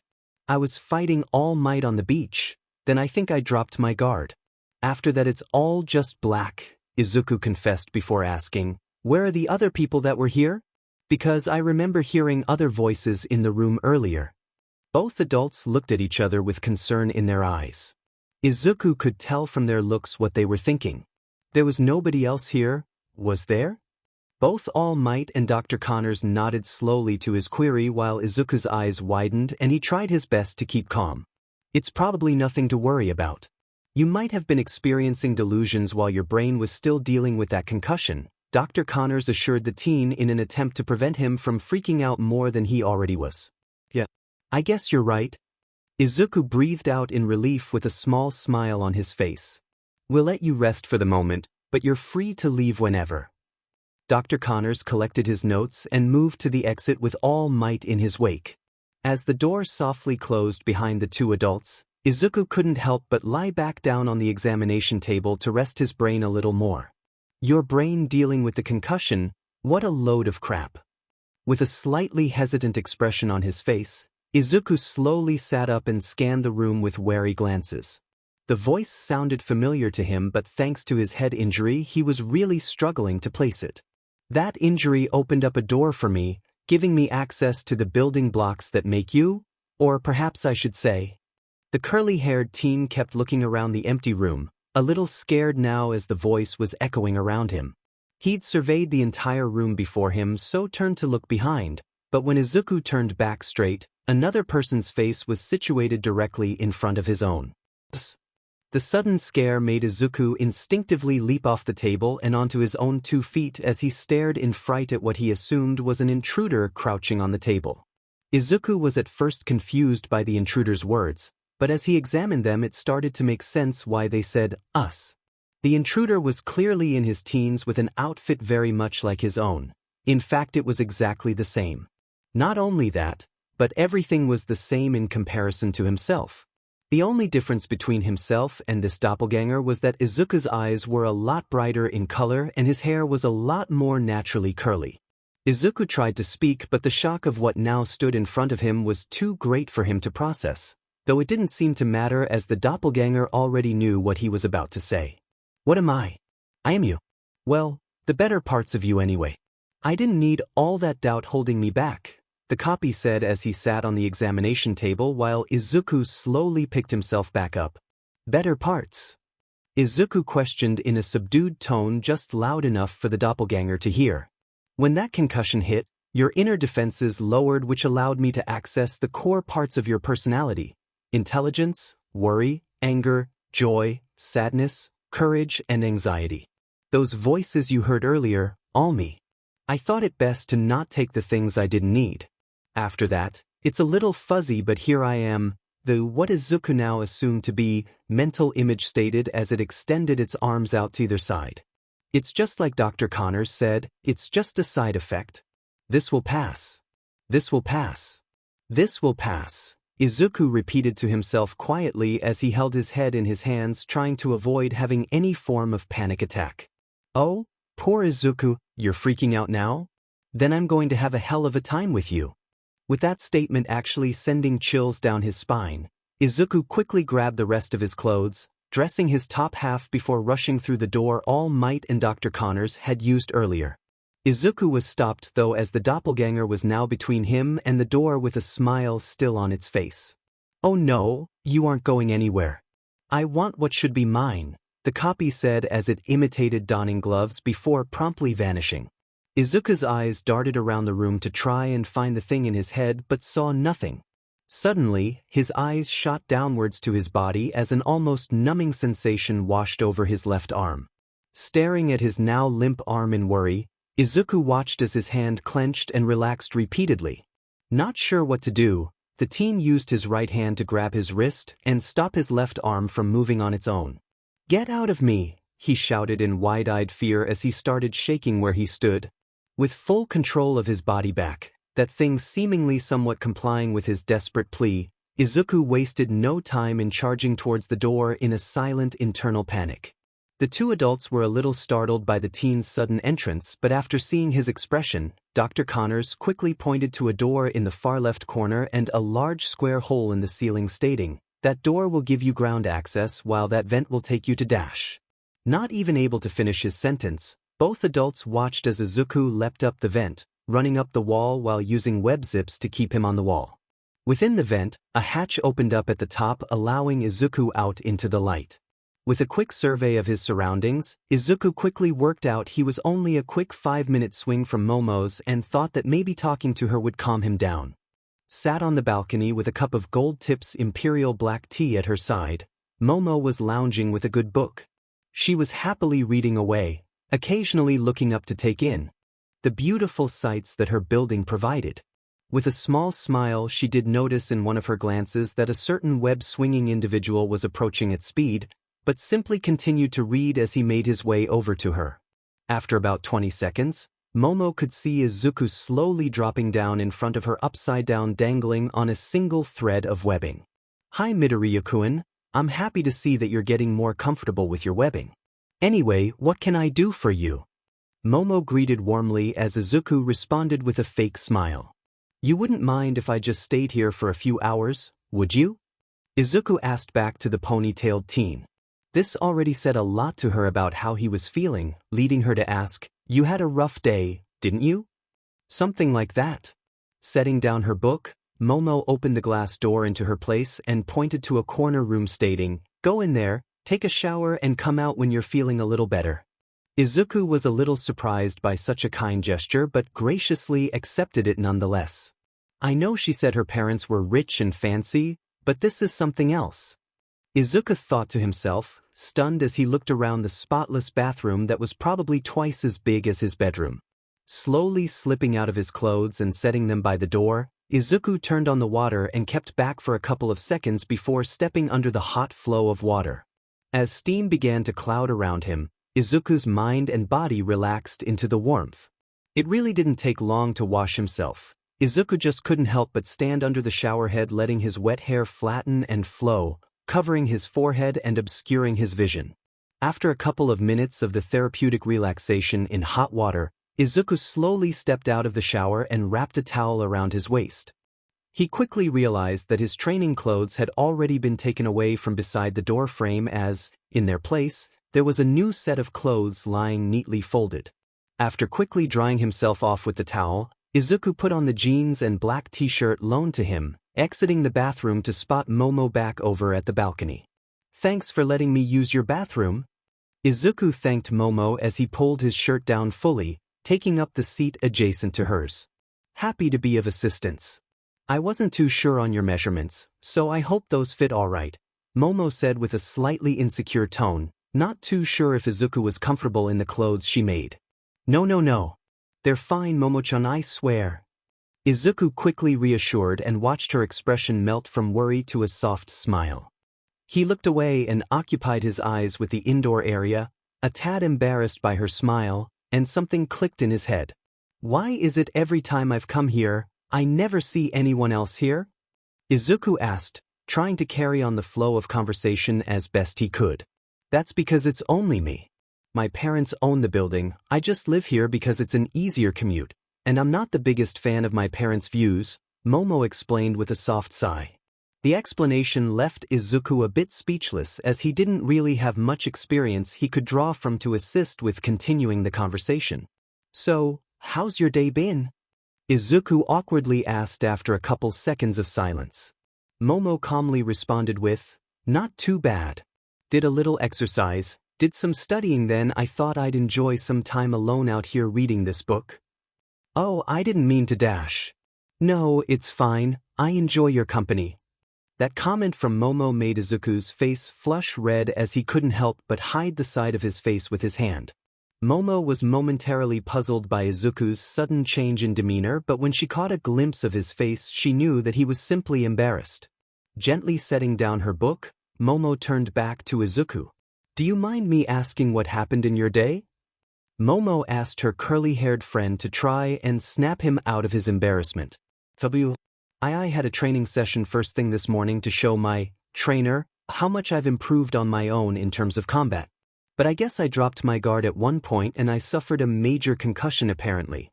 A concerned expression spread over Momo's face at that and she shifted, about to examine him when Izuku realized his blunder. To reassure her, he quickly added, I'm fine now though, I swear. While she was no longer going to examine him, Momo was still concerned and decided to keep an eye out for him as Izuku continued. After that, I met a friend of my trainer, but then I saw something which I want to believe is purely just a side effect of the concussion. But it bothered you so much that you wanted to come here, Momo gathered from the details in Izuku's story. That's about it. Letting out a sigh in thought as he looked out at the sunset, his head fell into his hands. Momo could feel the sadness starting to form inside of Izuku, so she slowly walked over towards him and wrapped her arms around his shrinking form so that she could hug him from the side. Izuku was surprised by the gesture, but he didn't feel embarrassed at all, he felt comforted. The two just stayed like that for a few minutes in a comfortable silence. Momo silently hoped that she was at least helping Izuku in some way. Izuku on the other hand was enjoying the kind warmth from Momo's hug, but after a while decided it was time to get some things off his chest, so he shifted his body slightly to wordlessly tell the other teen to stop hugging him. Thanks. That felt nice, Izuku thanked as he lifted his head up with a small smile. It was no problem at all. Do you need anything else?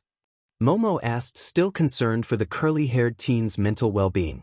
Do you mind if I just talk? Izuku asked as he gazed towards the skyline. No, of course not. A deep breath and Momo was once again looking at Izuku with concern before he spoke. I feel completely fake. Everything I have was given to me. These powers are a complete accident. I wasn't supposed to be like this. I should still be the scrawny little nerd who gets picked on for being quirkless. Izuku didn't filter any of his thoughts. He just spoke how he felt and thought. Momo on the other hand was completely taken aback from Izuku's comment. He was quirkless? Yes, it was a big shock on its own, but the fact he was so insecure about these apparently gifted powers, it made sense why he never really vocalized how he felt. This isn't what I was. You became friends with whoever took over when I got these powers. I've been living behind a mask. Izuku's thoughts were clearly full of self-doubt and Momo could sympathize with that. You're not behind a mask.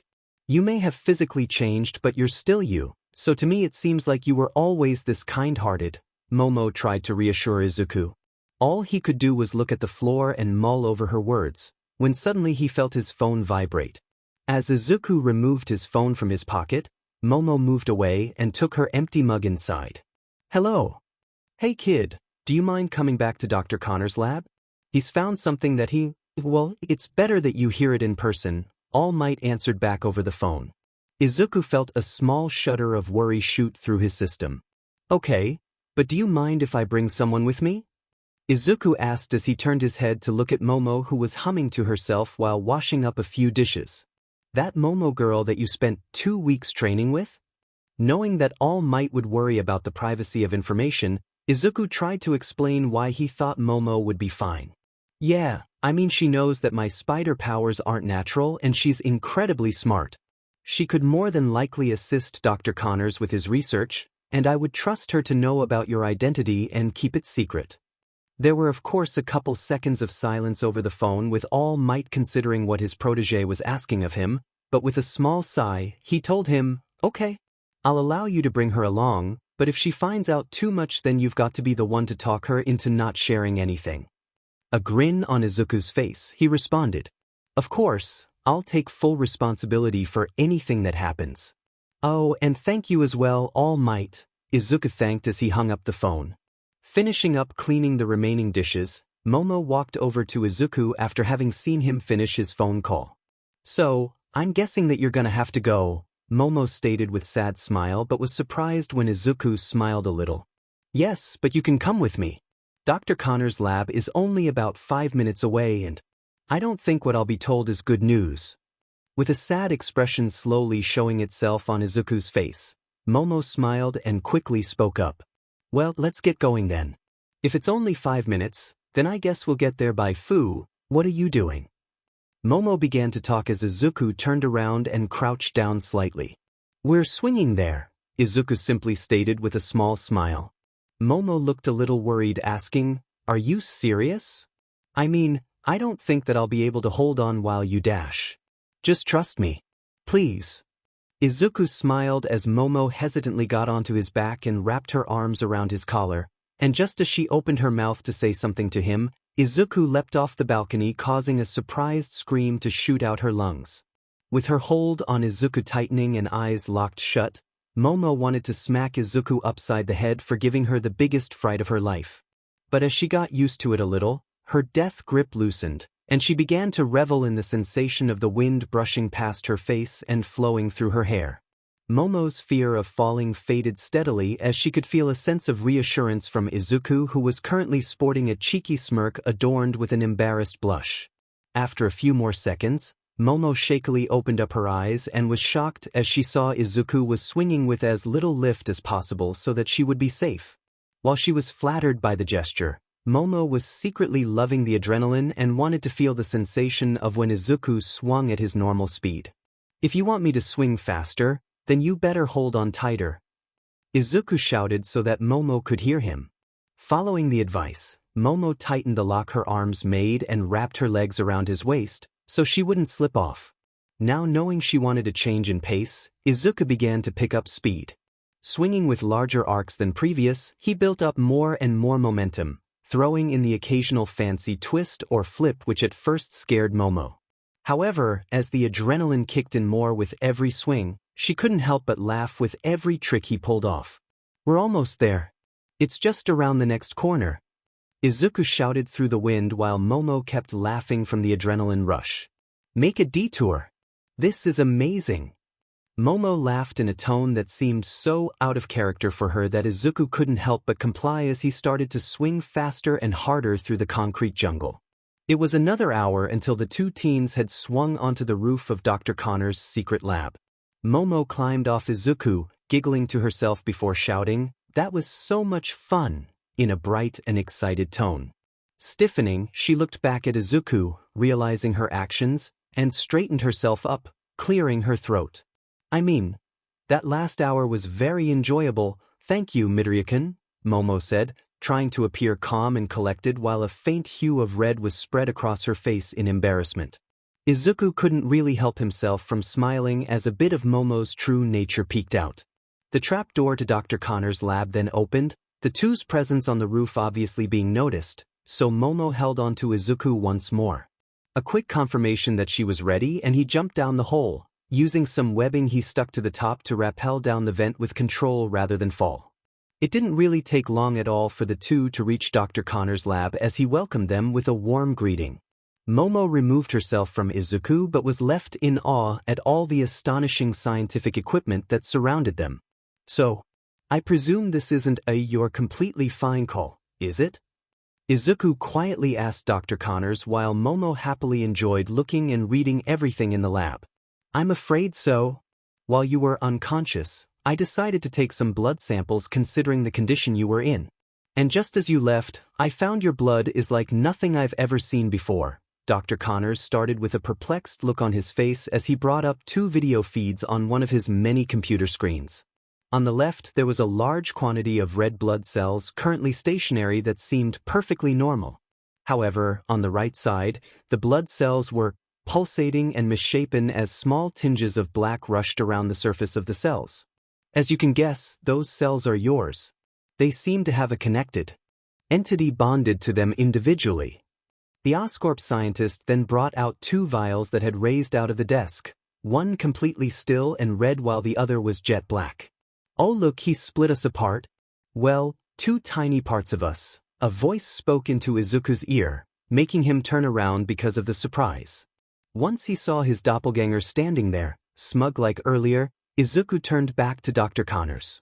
This here is your mutated blood, which currently contains so many unknown properties that I'll continue to research on. This, on the other hand, he said as he raised up the black vial. This is a completely separate entity with an almost symbiotic relationship with your cells.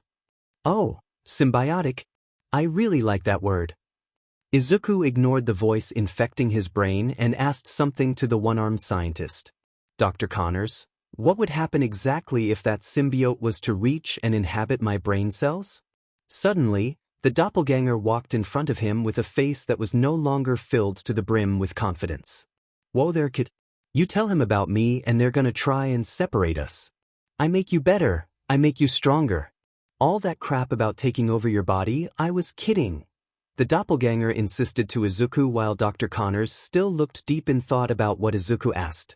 From what I've been told from you-know-who, and from how this symbiote seems to be working inside you, I do not have much of a guess as to what it'll do, but it seems to be purely beneficial at the moment. Unless there's something wrong you know about? Izuku glanced over at the mentally materialized symbiote consciousness. The confident demeanor that it once held had crumbled to nothing as it was now on its knees begging. Please, I won't try and take over your body. I'm on my knees here, the symbiote begged, making Izuku actually feel sympathy for it. No, there's nothing wrong that I can think of, Izuku said to the scientist who put the black vial back away into the desk while the red vial was inserted into another machine at his desk. I also got some items from the main Tokyo branch of Oscorp and figured they would be beneficial for your training. Dr. Connors smiled as he pulled out 2 suitcases and handed them to Izuku. What are they? Izuku asked out of curiosity. Those are a training weight set that we sell off to militaries. Izuku opened up the first case to see an extremely thin shirt and arm and leg sleeves that seemed incapable of having any decent weight. They cultivate the body more than normal while training. I simply tweaked the limiter so that they would be more suited to your superhuman abilities, Dr. Connors explained. This, on the other hand, is a lightweight bodysuit designed to allow full flexibility and movement whilst keeping your body temperature at peak performance level. Now pulling out the bodysuit from the remaining suitcase, Izuku saw that this gift was a little thicker than the weight set and had a very small hexagonal pattern sewn into the fibers. Wow, thanks Dr. Connors. This will really allow me to push myself, Izuku said like an excited child that was opening up Christmas presents. No need to thank me, I'm just happy to be of assistance. Oh, that reminds me, you can test them out in the room you were in earlier.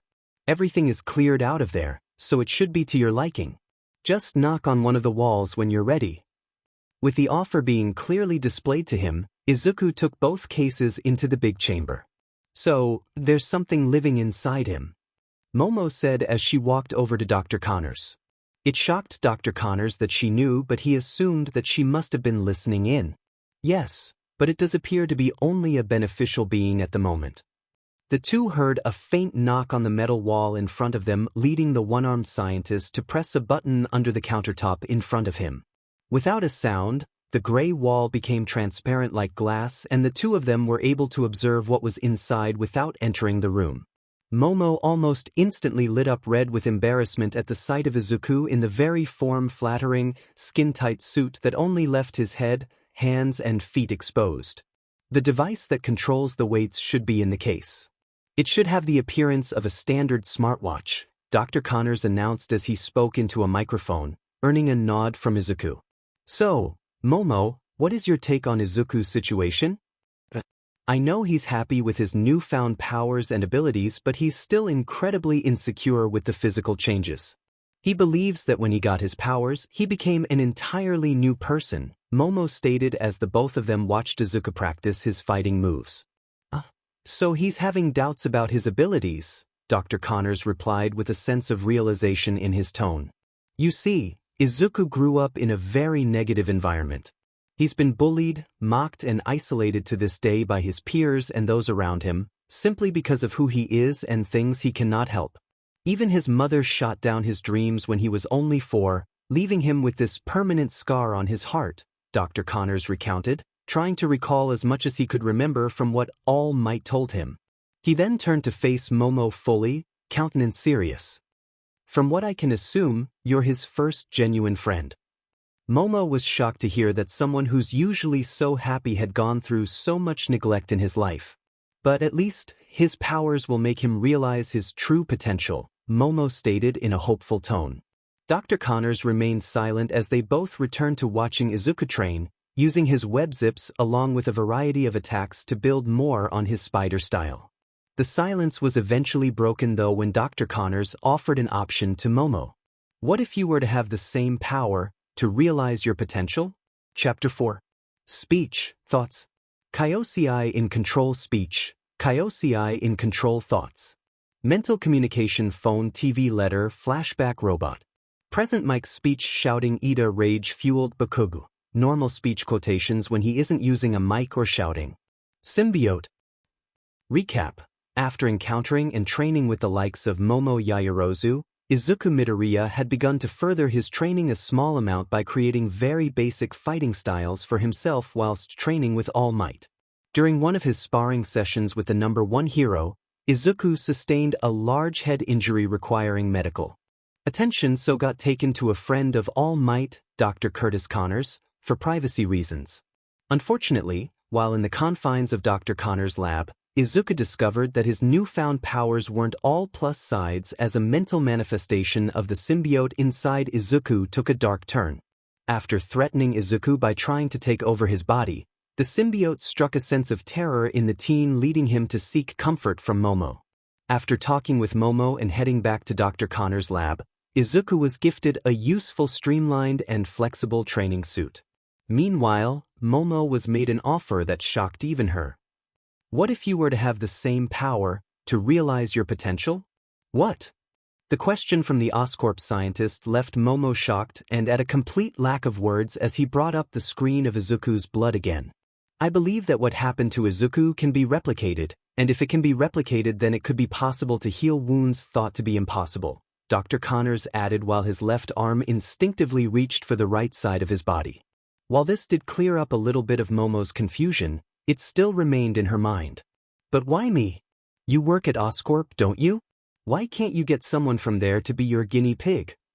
Momo retorted with a small hint of venom in her tone.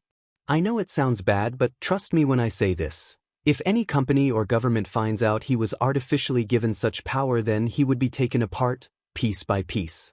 If you let me do this without Oscorp's intervention, then this can be used for good. And I can guarantee Izuku's safety." Momo didn't think of that. Izuku wasn't born with his quirk, he acquired it by unnatural means. And with his strength, speed and senses, he'd be the equivalent of a super soldier. They wouldn't care about the repercussions for Izuku, they would just do what they had to get what they wanted. Now that she heard it like that, the request didn't sound as insane. "I'm going to do some animal testing when you two leave so that I can confirm that this is safe to do, but I wouldn't have suggested this if I wasn't at least 95% sure to begin with."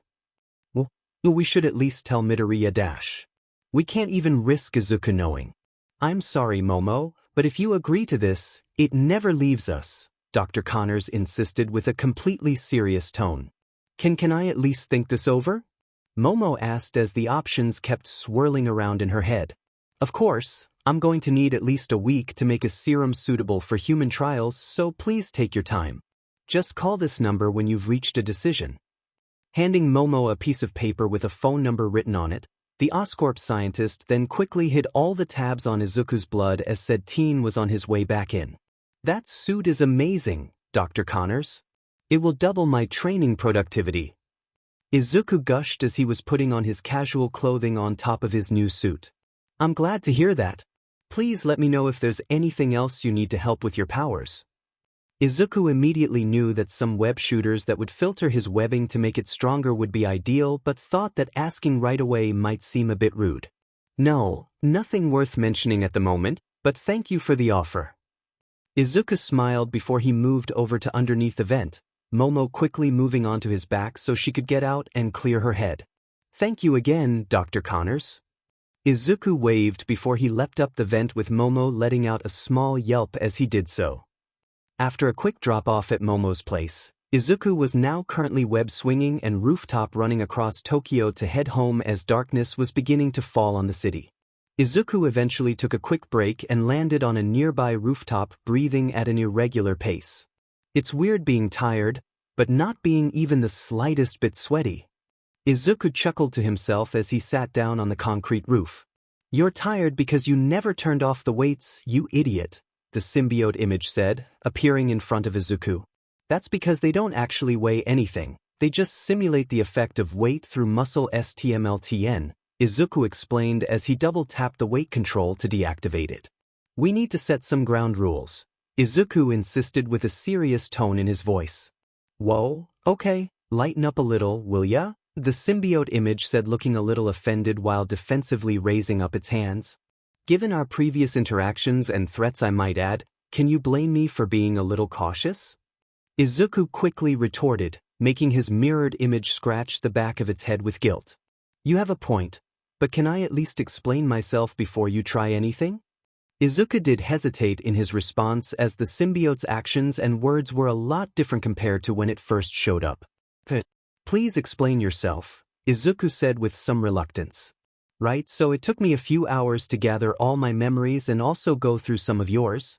But when we first gained consciousness, my instincts just screamed at me to take over your body. And I planned to do it again while we were with that Momo girl, but as you were talking to her, I started to look into your memories and saw everything you've gone through. I guess you could say I became more human experiencing what you have." Izuku was more than a little shocked to hear that from what he assumed originally was a psychotic entity living in his head. "So, you've learned that what you did was wrong?"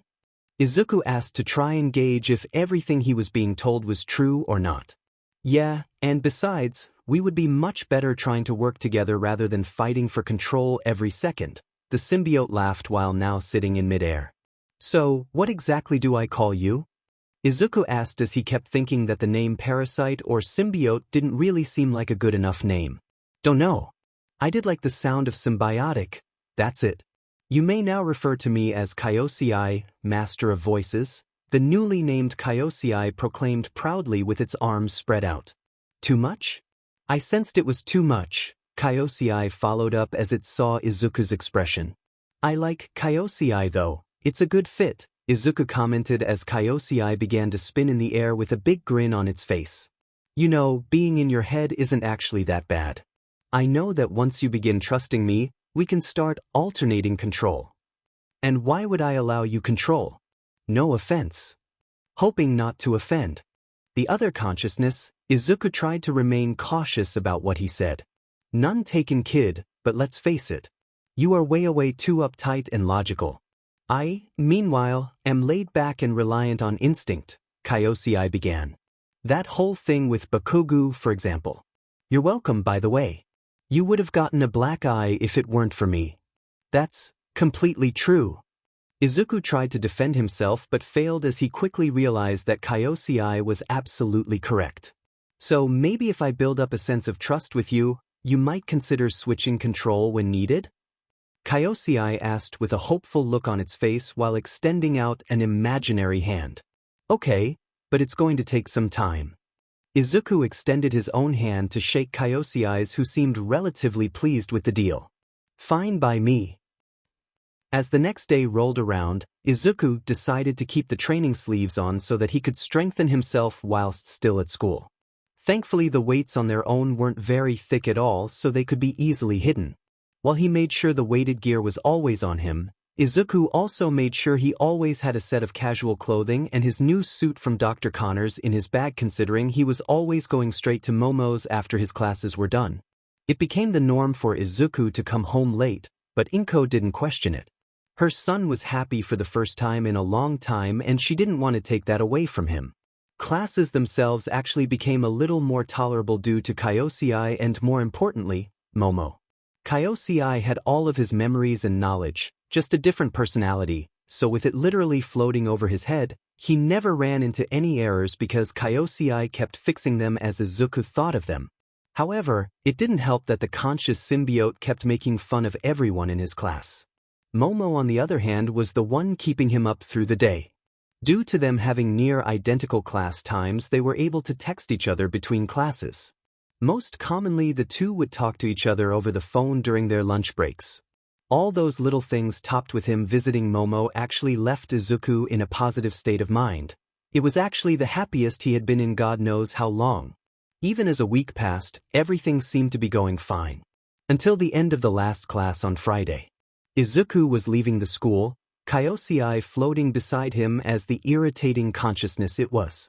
Finally, I don't know how you deal with that place. It's not that bad, Izuku said with a small amused smile before being cut off by Kaioi, who was now looking forward with a cautious expression. Heads up, Bakugo's followers straight ahead. Taking the warning, Izuku glanced up to see two of the tougher-looking people in his class looking right at him. Thanks for the heads up, Izuku said mentally, making a left to avoid them. You're getting better with the whole mental talking crap, Kaioi said, somewhat impressed by its host while still on the lookout. Izuku's face then indicated like he was saying something, but Kaioi heard nothing. Nope, now you SEK again, Kaioi joked before giving another scan to realize what was going on.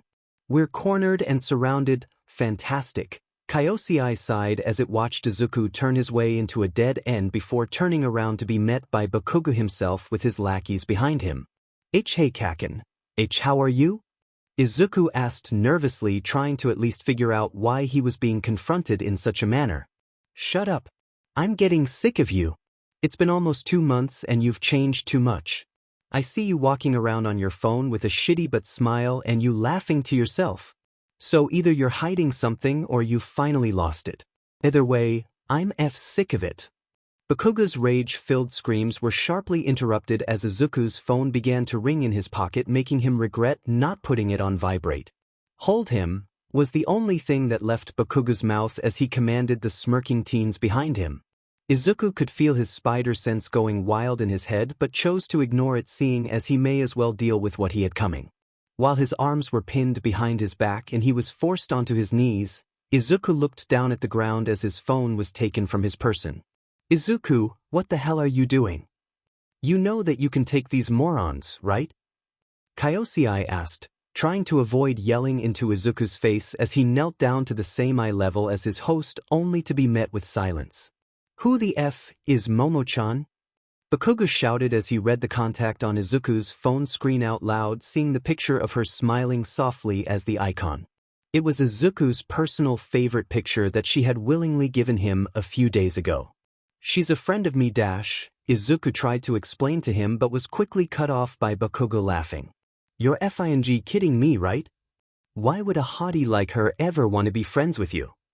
She must be one hell of a dumb beach to be friends with you. The second Izuku heard Bakugo dare to even utter the word beach, Izuku felt a strong surge of rage flooding through his system.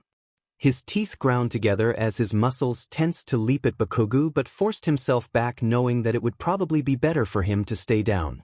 Did I hit a nerve? Because a quirkless sheet like you is too desperate to think pity from others is actually friendship. Which probably explains why you care so much about this dumb scene. Bakugo never had a chance to finish that sentence as Izuku violently broke out of his hold, pushing the two holding him back against the wall hard. The second they were off him, Izuku didn't even hesitate to throw a devastating punch that hit Bakugo square in the face and sent him to the floor. There was a stunned silence from everyone who saw just what Izuku did to the blonde teen. Even Kaioi and Izuku himself were shocked at his sudden snap of rage. Izuku couldn't even stop himself from speaking out with a small sense of regret. Oh crap! Bakugo began to pick himself up from the ground, growling like a wild beast. He slammed his fist into the concrete, turning towards Izuku with a bloody nose and a bruise beginning to form on the side of his face as he growled out to Izuku, "You're gonna regret that." That was brilliant. Now pummel him to the ground. Give him what he deserves.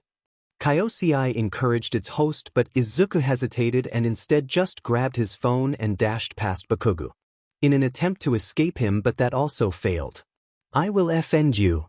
The enraged teen used his explosive quirk as propulsion before violently grabbing Izuku's shoulder and returning the punch, sending Izuku onto the floor like he was seconds ago.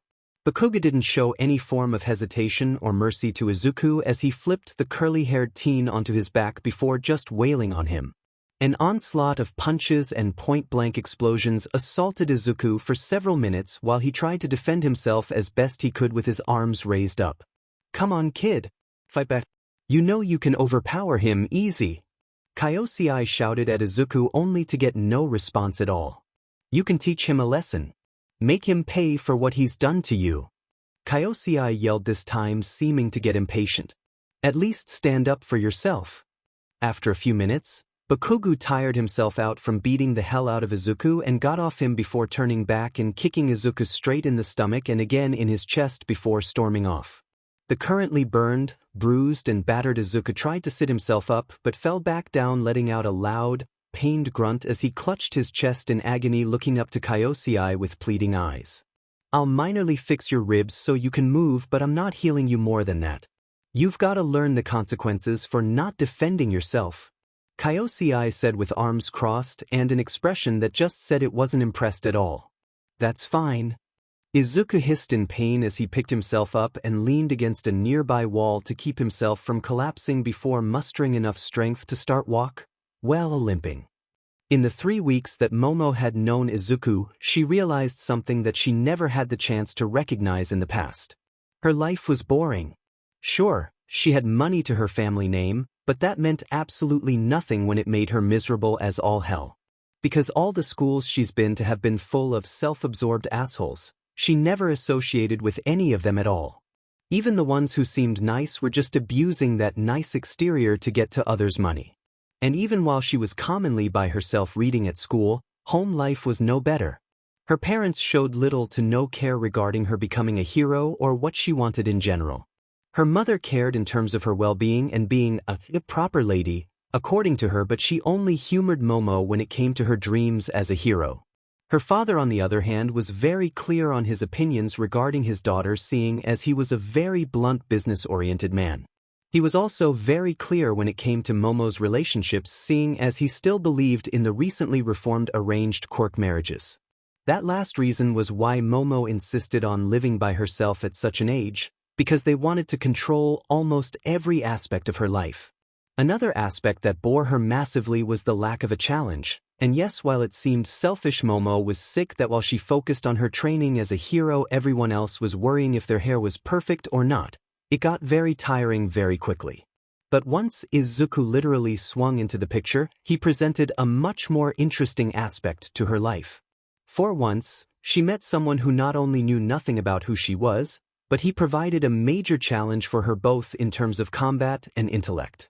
The issue with Izuku was that his skill, strength and speed rapidly improved in such a small time frame that she struggled to even keep up with him. Momo would quickly be finding herself completely out of breath and exhausted, whilst Izuku would have only worked up a light sweat. The challenge that appeared from Izuku's presence became more like an impossible target Momo fully understood she could never reach. But the offer Dr. Connors made to her kept going through her head at every waking moment. She could have that equal ground with Izuku. She wouldn't be dragging him down with her lack of power. She could stand beside him and not in another shadow. Maybe it'll be better to accept it, for scientific purposes, obviously. Momo clearly lied to herself as she uttered out those few life-altering words.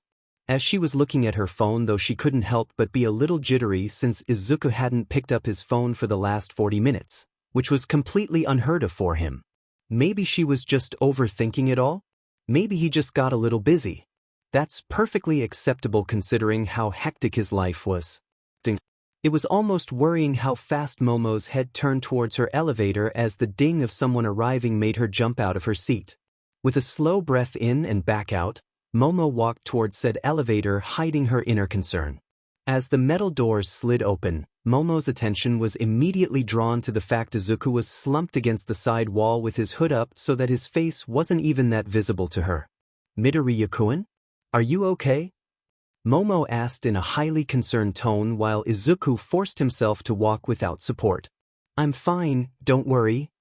Momo could see it was a blatant lie considering his legs were shaking like he could barely stand on his own 2 feet.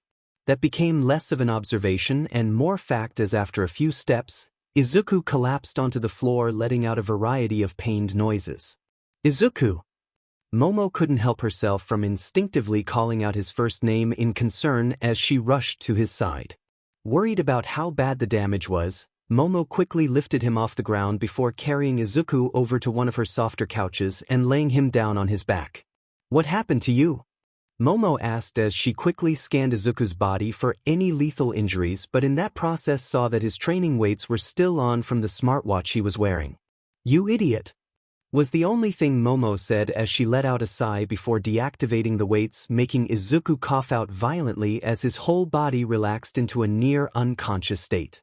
Seeing the curly-haired teen relax and not seem in such intense pain anymore, Momo began to remove Izuku's clothing one by one, leaving only his trousers on his person. Momo's eyes saddened as she saw the large amount of bruising on his chest. It was obvious from the skin alone that he was suffering from mass amounts of internal bleeding. "It's not as bad as it looks. I hope." The faint voice from Izuku brightened up Momo's face as she let out a big sigh of relief, making Izuku smile before she smacked his uninjured arm. "What on earth were you thinking? What did you think was such a good idea to get you this hurt? And why are you hurt? I thought you could heal."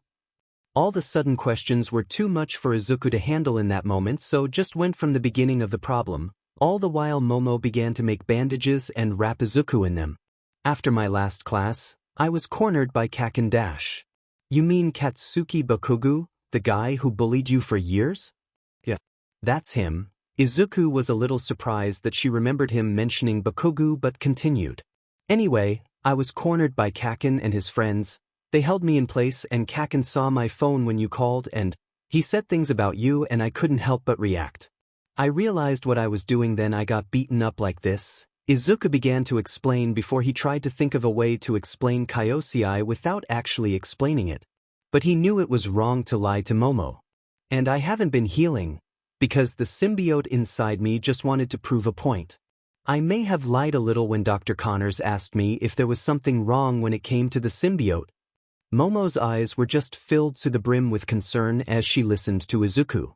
"Since my whole concussion episode, the symbiote gained a form of consciousness and it's been chatting away in my head until I threatened it out of my head. After that we came to an agreement where we would agree to help each other to stay alive. Its name is also Kaioi. Speaking of which, I need to show something to you when we get home as well." Kaioi chimed in to its host, which Izuku briefly nodded to before Momo spoke. "I presume it talked to you during the whole situation, encouraging you to at the very least defend yourself, which lead to it refusing to heal you, am I correct?" "Yeah. You pretty much got it spot on," Izuku replied with a strong sense of guilt in his voice that was met with a swift smack on his right arm. "Complete idiot." With each emphasized word, an additional hit was made onto Izuku, with Momo looking upset and annoyed at the same time. "Izuku, I know about the isolated childhood you had for being quirkless that made you question and doubt everything about yourself, but you need to actually believe in standing up for yourself. The fact that you went out of your way to defend me by punching that delinquent shows that you want to protect others, but you have to protect and look after yourself for the sake of those closest to you." Izuku just sat there in a silent guilt because he knew that Momo was right. His first instincts when it came to anything was to blame himself or just take it because it was probably his fault anyway. "Midoriya-kun, you should probably go home and make sure you heal up. You can't let your mother worry," Momo insisted as she finished up with the bandages. "Yeah, and I should probably walk to, think things over." Thankfully, feeling Kaioi start to kick in his healing factor, Izuku lifted himself up off the couch before slipping back into his clothes. "Get home safe. And get some rest." Momo started with a concerned tone before shouting the last part as he left. His mind was contemplating everything both Kaioi and Momo told him, along with rethinking what exactly he was doing to himself. Maybe all his doubt and insecurities were why he was such an easy target. He made himself a target. Maybe these powers were a sign for him to change, for him to perhaps approach with a lighter view. Izuku's train of thought was promptly disrupted as Kaioi appeared beside him, pretending to walk with him. "Hey kid, so no hard feelings, right?"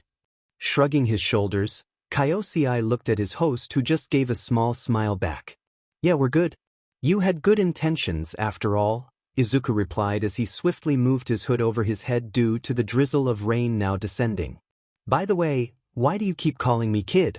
You're technically younger than me, Izuku questioned Kaioi, earning a shoulder shrug. I honestly couldn't tell you. I don't know much about me. I mean, I'm still finding out abilities by the day, Kaioi explained as he gave up with the walking and hovered beside Izuku with his arms behind his head. Might be time to start swinging, kid.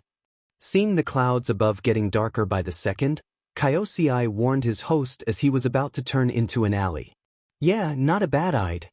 Izuku froze on the spot as a couple dozen feet in front of him were two darkly clothed thugs pushing a beaten-up man against the wall as he called for help. Okay, time for a different all-dash. We're saving him. Izuku's near-immediate response somewhat shocked Kaioi, seeing as he knew that intercepting a crime clearly would brand him a vigilante if he was caught. Okay, kid, I know me and Momo were just on your butt about protecting yourself, but this is different. This is borderline breaking the law from what I can get from your head. No, the timing of this is more than a coincidence. Don't you think it's just a little too convenient that you both told me to protect myself and now there's someone who can't protect themselves right in front of me? And I can't just stand here when I now know for a fact I can do something. Izuku declared with a confidence that even he was shocked to hear as he continued. Hearing that quirked crime is so frequent yet being constantly told to do nothing even when I know I have the power here and now to stop this, it's frustrating. With a clenched fist and his heart pounding in his chest, pumping adrenaline through his body at 1,000,000 miles an hour, Izuku with a hidden determined expression marched towards the two criminals, noticing their quirks. One of them had hands that morphed into metal razor blades while the other was just a large brute of a man. It was quite clear to see that these two together were clearly a very intimidating duo. Kaioi was about to suggest a strategy to his host, because if his host was going through with this then he'd like to keep existing. But before he could do that, if you're going to mug someone, maybe don't dress like a mugger. Completely shocked, Kaioi just watched at how this normally shy and full of insecurities kid had pulled a complete 180 and was cracking jokes. Get lost, kid. Unless you want to be next, the bladed thug threatened, making his other hand into a blade pointing it at Izuku while the brute slammed his fist into the palm of his hand. Well, I guess I should get straight to the point. That last word from Izuku was said whilst he fired a web shot at one of the blades, sticking his hand to the brick wall. Taking advantage of the brute's large and heavy frame, Izuku used his speed to dash past the brute and wall run for a single second. In that single second, Izuku used his momentum and height of his wall run to kick the trapped thug in the side of the head, knocking him out instantly. Even as he landed low on the ground, Izuku shot another web shot at the blade thug's other hand, just to be safe. Whoa, so you actually had a plan, Kaioi said with shock as he looked at the incapacitated thug. Izuku ignored that little comment and dashed towards the brute, firing rapid-fire web shots, trapping his arms in place. But before he got too close, he leapt as high as he could into the air, firing a single web line. That web line attached to the legs of the brute as he was quickly pulled up into the air, upside down. As the hooded teen landed back onto the ground, he fired a few additional shots of webbing to secure the large criminal in the air. You all right? Izuku asked with a concerned tone as he turned to the victim, who looked more shocked and amazed than scared. After getting a shaky nod of confirmation, Izuku's expression quickly darkened as he heard sirens rapidly approaching. In a small panic, he went into a burst of web zips and swings to leave the scene while he announced to himself and the victim, "Time to run." He was almost immediately met with his mental image counterpart laughing as he followed his host through the air shouting, "You're the only one running, kid. I can fly." Opening his front door slowly and carefully, Izuku pulled down his hood. Scanning the room, he spotted his mother sat down on the couch. Thankfully he knew that he wasn't late in. Well, this wasn't the latest he has come in, so he was fine. After a quick greeting to his mother, Izuku slipped into his room, still grinning away to himself while Kaioi materialized in front of him. Okay, first, what the hell was that? I don't know. It was like, when the adrenaline hit me, my brain was kicked into high gear. Izuku explained as he went through the whole situation in his mind over and over again. So that explains the fighting. What it doesn't explain is why you were spouting out jokes like it was nothing. Kaioi asked with his arms now crossed. I guess in the moment I thought back to what All Might told me. About how he smiles to hide his own fear and bring hope to others in the bad situation, Izuku said with a grin still plastered on his face. Well, as much as I want to complain about that, you actually did an alright job out there, Kaioi admitted with a sense of defeat in his tone. Thanks Dash. That doesn't mean I didn't think it was an incredibly dumb plan. Quickly cutting off his proud host, Kaioi glared at him for a good few seconds before he pointed directly at Izuku.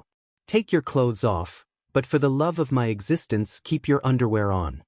Izuku was immediately confused with the request but slowly complied anyway. Okay, now what? Izuku asked only for Kaioi to point at the sharp corner of his desk.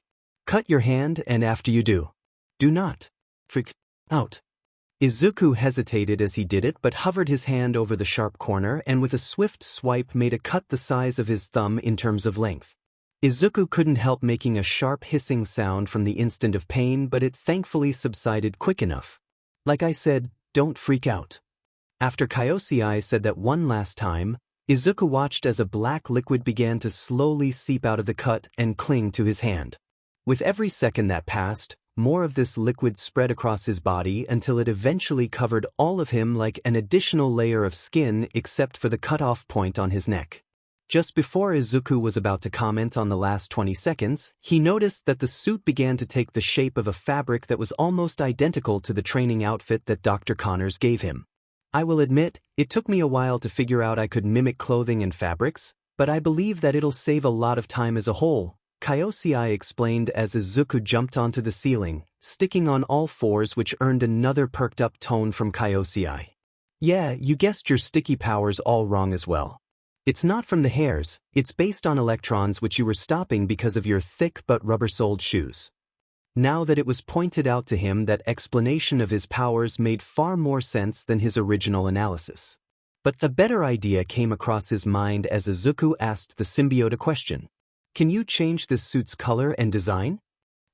As darkness fell over Tokyo, in the hidden lab belonging to Dr. Connors, said scientist smiled to himself as he watched 3 rats scuttling along the ceilings of their glass cages as if it were a natural thing. As he finished writing up a few more results, he heard his phone go off on his desk. Hello, he answered with a curious tone as he didn't recognize the number. Dr. Connors began to bring up the building's security feed but stopped when he realized the voice that greeted him with a soft, "Hi, Dr. Connors," belonged to Momo Yaoyorozu. Ah, Momo. So nice of you to call. Is this regarding my experiment? Already getting his equipment together, he listened as the teen responded. I'm actually outside the building right now. I'll let you in right away, Connors stated as he pressed a few keys on his computer opening the door up for Momo as she entered the building while the disinfected syringe was being filled with the spider serum. Being cautious and not wishing to have a possibly murderous symbiote inside her system, Momo asked the scientist as she entered his lab, "Just so I know now, did Midoriya-kun suffer from any symptoms at all? From what Izuku told me it would seem that you'll feel normal for a little bit. Eventually, a heavy drowsiness will evolve, then after you pass out, you'll be hit by a heavy wave of nausea before passing out again. After that, you'll wake up to a body transformation and powers. But then again, it could be different for you," Connors explained as he did his best to remember what Izuku told him. Body transformation? What exactly should I be expecting? Momo asked with a twinge of nervousness in her tone. The best way to describe it would be like an overnight maturity. When I first looked at Izuku's cells, he had traits and cellular patterns only common in someone in their very late teens. But after further study I found his cells had also slowed down in their decomposition rates. Now bringing up a side-by-side video of Izuku's cells and another set of cells, Momo could see that he was right. My theory is that whatever mutation in Izuku's cells happened, it took advantage of a human's evolutionary adaptive rate and matured him physically to around an early prime age of about 18 or 19, then slowed down the rate to keep him there years longer than he should. Momo thought about it for a second, and if she took away Izuku's mannerisms and usual nervousness, then she could easily see him as an older teen with his physique. Okay, that's answered all of my concerns. Let's make this quick before I change my mind, Momo insisted as she stuck out her right arm and faced the other way so that she didn't feel as anxious. Oh, I should mention as well that this isn't an injection of Izuku's DNA. This is cellularly mutated spider DNA that should mutate your own cells in a similar way. This injection, however, is diluted enough for your body to kill it after a week or so, the one-armed scientist added. Why would you tell me, Dash? Just in case you were ever concerned about having a relationship with him, Connors finished his statement, making Momo bright red in the face. Dr. Connors took note of that. Quickly getting onto the main reason for her visit, he hovered the modernized Oscorp injector over Momo's arm and slowly inserted the needle into her arm as she flinched at the feeling. Once certain that the needle was in her bloodstream, Connors pulled a small trigger on the injector, shooting the serum into her bloodstream near instantly. Due to the whole injection being so quick, Momo herself was unsure if she even got injected with anything to begin with. She didn't feel any different either. It takes a little bit for the formula to kick in. It's probably best if you head home. Be in a comfortable environment and all. Dr. Connors explained as he began to clean up his equipment. Okay, and thank you, Dr. Connors. Nonsense. I should be the one thanking you. You've just helped me make leaps and bounds with my research. Smiling away to himself in a cheery mood, the Oscorp scientist watched Momo leave before bringing up the same formula for the serum he just used while a strand of reptilian DNA was being scanned and implemented to said formula. Okay, 5th time's the charm. Kaioi sighed in annoyance as the suit attached to Izuku began to morph momentarily before its texture smoothed out completely while patterns began to form. On the underside of Izuku's arms were a dark green color that reached along the sides of torso and ran down the outer sides of his legs, going down to his feet. On this underside of green, however, were thin black lines that almost gave a streamlined design of webbing. The chest and back, however, were more obvious with the arachnid theme, as dead center of Izuku's chest was a large spider insignia that had legs going across his ribs and sides to converge again at the back. While the back also had a spider insignia, it wasn't as large or as flashy as his chest, but it still looked absolutely spectacular. Perfect! Izuku smiled to himself as he looked at himself in the mirror, angled so he could see his whole body. Wait, what are we going to do about my face? Because we don't exactly have a mask, do we? Izuku questioned as he became concerned for his identity. See, I already had that covered, Kaioi quickly stated as it wiggled its fingers and made an noise as the suit began to reach up and cover Izuku's face, leading him to close his eyes for a second. As he opened up his eyes, Izuku could see that Kaioi had formed a mask over his head and face in the same material that covered his body, but around his eyes were 2 green lenses that were shaped into a large set of eyes. Izuku also moved his eyes as well and noticed that his mask's eyes followed the exact same movements. I figured that you've got to have some way of emoting behind a full mask, Kaioi explained to its host whilst said boy began to move towards the window. No. Kaioi quickly spoke up as the hands of Izuku's suit turned to a liquid and attached to the floor to stop him in his place before speaking once more. I'm allowing this whole spider vigilante crap, but if you are 1000% sure about this, then you've got to learn how to fight properly. Izuku couldn't help but feel that Kaioi had a point, as he was being perhaps a little too eager regarding this whole vigilante thing. Okay, did you have any fighting styles in mind? Izuku asked with a clear tone of curiosity whilst his suit returned to its original shape. Actually, kid, I have 2 in mind. Actually, over the week whilst you slept, I took the liberty of learning your planet's culture and peculiar creations, Kaioi stated in a tone that left Izuku wondering if he should dare be brave enough to look at what things the symbiote searched on his computer. Anyway, through research I found out one of your planet's most practical and effective fighters went by Bruce Lee. His Jeet Kune Do style is a minimal movement with maximum effectiveness style that uses adaptability in a fight. Wait, I looked into that style, but deemed it inferior and too time-consuming to learn due to it being more like a philosophy than a martial art. Izuku interrupted as he realized why the name sounded familiar. Yes, but when this is mixed with something like, say, capoeira martial arts, Kaioi smirked as its finger pointed to Izuku's computer. Izuku quickly searched up the martial art before realizing what Kaioi was going on about as he pulled the mask off his face and began to mumble. Of course, a martial art that focuses on flips, speed, strength and unpredictability to take opponents down. How did I miss this? Using the minimal movement of Jeet Kune Do alongside this creates a borderline perfect style to adapt to both my surroundings and opponents. Not only that, but with a style like this, I'll easily be able to incorporate my webbing to make it even more adaptable. But wait, how do you expect me to learn these two styles just like that? These two complex styles take years to learn and even longer to master. Izuku's question, along with a snap of his fingers to emphasize that, just couldn't help but make Kaioi grin to itself like a small child who was proud of doing even the smallest thing. Well, that lot didn't have a second consciousness inside their head that works like a subconscious, did they? Step aside, kid, I got this.